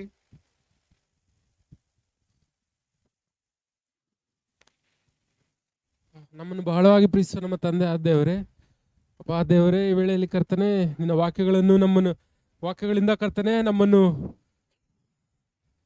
ಕರ್ತನೆ ಪ್ರೀತಿಸುತ್ತಾ ಕರ್ತನೆ ನಮ್ಮನ್ನು ಕರ್ತನೆ ನೀನು ಎಷ್ಟು ಪ್ರೀತಿಸ್ತಿ ಅಂತ ನಿನ್ನ ವಾಕ್ಯಗಳ ಮುಖಾಂತರ ನಮಗೆ ಹೇಳಿಕೊಟ್ಟಿದ್ದಕ್ಕಾಗಿ ನಿನಗೆ ತಲೆಬಾಗುತ್ತೀವಿ ಕರ್ತನೆ. ಅಪ್ಪ, ನಾವು ನಾಶ ಆಗಬಾರದು, ನಾವು ಇಸ್ರೇಲರ ಹಾಗೆ ಮೋಸ ಹೋಗಬಾರದು ಅಂತ ನೀನು ನಮ್ಮನ್ನು ಹೆಚ್ಚಾಗಿ ಪ್ರೀತಿಸುತ್ತಾ ಕರ್ತನೆ ಏಳು ಕರ್ತನೆ ಉಪದೇಶಗಳನ್ನು, ಏಳು ಕರ್ತನೆ ಆಜ್ಞೆಗಳನ್ನು, ಏಳು ಆಶೀರ್ವಾದಗಳನ್ನು, ಏಳು ನಿನ್ನ ಮನಸ್ಪೂರ್ವಕವಾದ ಪ್ರೀತಿಯನ್ನು ನಮಗೆ ತೋರಿಸಿದ್ಯಾ ಕರ್ತನೆ. ಅಪ್ಪ ದೇವರೇ, ನಾವು ಕರ್ತನೆ ನಿನ್ನ ರಕ್ಷಣೆಯಲ್ಲಿ ನಾವು ಸಂತೋಷ ಪಡೋದಕ್ಕೆ ನಮಗೆ ಸಹಾಯ ಮಾಡು ಕರ್ತನೆ. ನಿನ್ನನ್ನು ಸರಿಯಾಗಿ ಕರ್ತನೆ ನಾವು ನಂಬುವಂತೆ ನಮಗೆ ಸಹಾಯ ಮಾಡು ಕರ್ತನೆ. ಅಪ್ಪ, ಇಸ್ರಾಯೇಲರು ಕರ್ತನೆ ನಿನ್ನನ್ನು ತಿಳಿಯದೆ ಕರ್ತನೆ ಅಪ್ಪ ಅವರು ಮೋಸ ಹೋದರು ಕರ್ತನೆ, ಅವ್ರ ರಕ್ಷಣೆಯನ್ನು ಕಳೆದುಕೊಂಡರು ಕರ್ತನೆ. ಅಪ್ಪ, ನಾವಾದರೂ ಕರ್ತನೆ ಅನ್ಯರು ಕರ್ತನೆ ಅಪ್ಪ ವಿಗ್ರಹಾರಾಧಿಗಳು, ಕೇಡಾದ ಜನಗಳು ಕರ್ತನೆ, ನಾವು ಕರ್ತನೆ ಕೆಲಸಕ್ಕೆ ಬಾರದ ನಮ್ಮನ್ನು ಕರ್ತನೆ ನಿನ್ನ ಕರ್ತನೆ ಪ್ರೀತಿಯಿಂದ ಅವರಿಗೆ ಸಿಗಬೇಕಾದ ಆ ರಕ್ಷಣೆಯನ್ನು ನಮಗೆ ನೀನು ಕೊಟ್ಟಿದೆಯಾ ಕರ್ತನೆ. ಅಪ್ಪ, ನಮಗೆ ಅದು ಅರ್ಥವಾಗುವಂತೆ ಮಾಡು ಕರ್ತನೆ. ವಿಶೇಷವಾಗಿ ಕರ್ತನೆ ನಮ್ಮ ಸಭೆಗೆ ನೀನು ದೊಡ್ಡ ಒಂದು ಆಶೀರ್ವಾದವನ್ನು ಕೊಟ್ಟಿದೆಯಾ ಕರ್ತನೆ. ಅಪ್ಪ, ದೊಡ್ಡ ಒಂದು ಕರ್ತನೆ ಕೃಪೆಯನ್ನು ತೋರಿಸಿದ್ಯಾ. ಈ ಲೋಕದಲ್ಲಿ ಎಷ್ಟೋ ಬುದ್ಧಿವಂತರು, ಜ್ಞಾನಿಗಳು, ಎಷ್ಟೋ ಕರ್ತನೆ ಐಶ್ವರ್ಯವಂತರು, ಎಲ್ಲ ಇರುವ ಜ್ಞಾನವಂತರಿಗೆ ಕರ್ತನೆ ಇದೆಲ್ಲ ಮರೆ ಮಾಡಿ ಕರ್ತನೆ ನಮ್ಮ ಸಭೆಗೆ ನೀನು ಕೊಟ್ಟಿದ್ದೆ ಕರ್ತನೆ. ಅಪ್ಪ, ಅದನ್ನು ನಾವು ಉಪಯೋಗಿಸಿಕೊಳ್ಳುವಂತೆ ನಮಗೆ ಸಹಾಯ ಮಾಡು ಕರ್ತನೆ. ನಮ್ಮ ಬುದ್ಧಿಗೆ, ನಮ್ಮ ಮೆದುಳಿಗೆ, ನಮ್ಮ ಹೃದಯಕ್ಕೆ ಅಪ್ಪ ನಿನ್ನ ಪ್ರೀತಿಯು ಅರ್ಥವಾಗುವಂತೆ ಮಾಡು ಕರ್ತನೆ. ಅಪ್ಪ, ನಾವು ಕರ್ತನೆ ನಾವು ನಾಶವಾಗದೆ ಕರ್ತನೆ ನಿನ್ನ ಕರ್ತನೆ ಸನ್ನಿಧಾನದಲ್ಲಿ ನಾವು ಕೇಳುತ್ತಿರುವ ಕರ್ತನೆ ನಮಗೆ ಅಪ್ಪ ಅದು ನಮಗೆ ಅರ್ಥವಾಗಂತೆ, ನಮಗೆ ಹೃದಯಕ್ಕೆ ಮುಟ್ಟುವಂತೆಯೂ ನಿನ್ನ ಕರ್ತನೆ ಪರಲೋಕಕ್ಕೆ ನಾವು ಬರುವಂತೆ ನಮಗೆ ಸಹಾಯ ಮಾಡು ಕರ್ತನೆ. ಬಂದರು ನಾವೆಲ್ಲರೂ ಕರ್ತನೆ ವ್ಯರ್ಥವಾಗಿ ಹೋಗದೆ ಕರ್ತನೆ ನಾವೆಲ್ಲರೂ ನಿನ್ನ ರಕ್ಷಣೆಯನ್ನು ಅನುಭವಿಸುವಂತೆಯೂ, ನಿನ್ನ ನಾಮದಲ್ಲಿ ಕರ್ತನೆ ನಿನ್ನ ಯೇಸುವನ್ನು ನಿನ್ನ ನಾಮದಲ್ಲಿ ಕರ್ತನೆ ನಾವು ಸಂತೋಷ ಪಡುವಂತೆಯೂ, ಅದನ್ನು ನಾವು ಕರ್ತನೆ ಮುದ್ದಿಸುವಂತೆಯೂ ಕರ್ತನೆ ಅದನ್ನು ಅಪ್ಪಿಕೊಳ್ಳುವಂತೆಯೂ ನಮಗೆ ಜ್ಞಾನ ಬುದ್ಧಿಯನ್ನು ಕೊಡು ಕರ್ತನೆ. ಅಪ್ಪ, ನಮಗೆ ಸಹಾಯ ಮಾಡು ತಂದೆ. ಅಪ್ಪ, ಈ ವಾಕ್ಯಗಳನ್ನು ಕೊಟ್ಟ ಅಪ್ಪ ನಿನ್ನ ಸೇವಕನ ಮೇಲಿನ ದಯ ಇರಲಿ ಕರ್ತನೆ. ನಮ್ಮನ್ನು ಎಷ್ಟಾಗಿ ಪ್ರೀತಿಸಿ ಅಂತ ನಿನ್ನ ಆತನ ಬಾಯಿಯ ಮುಖಾಂತರ ನಮಗೆ ಹೇಳಿಕೊಟ್ಟಿದ್ದಕ್ಕಾಗಿ ನಿಮಗೆ ವಂದನೆ ಸಲ್ಲಿಸ್ತೇವೆ ತಂದೆ. ಅಪ್ಪ, ಎಲ್ಲ ಉಪಕಾರಕ್ಕಾಗಿ ವಂದಿಸ್ತೀವಿ ಕರ್ತನೆ. ಎಲ್ಲವನ್ನು ಯೇಸು ನಾಮದಲ್ಲಿ ಬೇಡಿ ಪಡೆದುಕೊಳ್ಳುತ್ತೀನಿ. ಆಶೀರ್ವಾದ. ಕರ್ತನು ನಿಮ್ಮನ್ನು ಆಶೀರ್ವದಿಸಿ ಕಾಪಾಡಲಿ. ಕರ್ತನು ಪ್ರಸನ್ನ ಮುಖದಿಂದ ನಿಮ್ಮನ್ನು ನೋಡಿ ನಿಮ್ಮ ಮೇಲೆ ದಯ ಇಡಲಿ. ಕರ್ತನು ನಿಮ್ಮ ಮೇಲೆ ಕೃಪಾ ಕಟಾಕ್ಷವಿಟ್ಟು ಶಾಂತಿಯನ್ನು ಅನುಗ್ರಹಿಸಲಿ. ನಮ್ಮ ಮೇಲೆ ದಯವಿಡು ಸ್ವಾಮಿ, ನಿನ್ನ ಕರುಣೆಯನ್ನು ತೋರಿಸು. ನಮ್ಮ ಮೇಲೆ ದಯವಿಡು ಸ್ವಾಮಿ, ನಿನ್ನ ಕರುಣೆಯನ್ನು ತೋರಿಸು. ನಿಮ್ಮನ್ನೇ ರಕ್ಷಕನಾಗಿ ಕಾಣಲು ಪ್ರೇರಿಸು ನಮ್ಮೆಲ್ಲರನ್ನು. ನಿಮ್ಮನ್ನೇ ರಕ್ಷಕನಾಗಿ ಕಾಣಲು ಪ್ರೇರಿಸು ನಮ್ಮೆಲ್ಲರನ್ನು. ನನ್ನ ಮನವೇ ಕರ್ತನನ್ನು ಕೊಂಡಾಡು, ನನ್ನ ಸರ್ವೇಂದಿಗಳೇ ಕರ್ತನ ಪರಿಶುದ್ಧ ನಾಮವನ್ನು ಕೀರ್ತಿಸಿ. ನನ್ನ ಮನವೇ ಕರ್ತನನ್ನು ಕೊಂಡಾಡು, ಕರ್ತನು ಮಾಡಿದ ಉಪಕಾರಗಳಲ್ಲಿ ಒಂದನ್ನು ಮರೆಯಬೇಡ. ಮೋಟುಗೈಯಲ್ಲದ ಕರ್ತನ ಹಸ್ತವು ನಮ್ಮೆಲ್ಲರನ್ನು ರಕ್ಷಿಸುವಂತೆ ನಮ್ಮನ್ನು ಹಿಂಬಾಲಿಸಿ ಬರುವ ಅಪರಾಧಗಳನ್ನು ತಳ್ಳಿಬಿಡೋಣ. ವಕ್ರ ಮಾರ್ಗಿ ಆಗಿರದೆ ಸನ್ಮಾರ್ಗಿಗಳಾಗಿರೋದಕ್ಕೆ ದೇವರ ಪ್ರತಿಯೊಬ್ಬರಿಗೆ ಸಹಾಯ ಮಾಡಲಿ.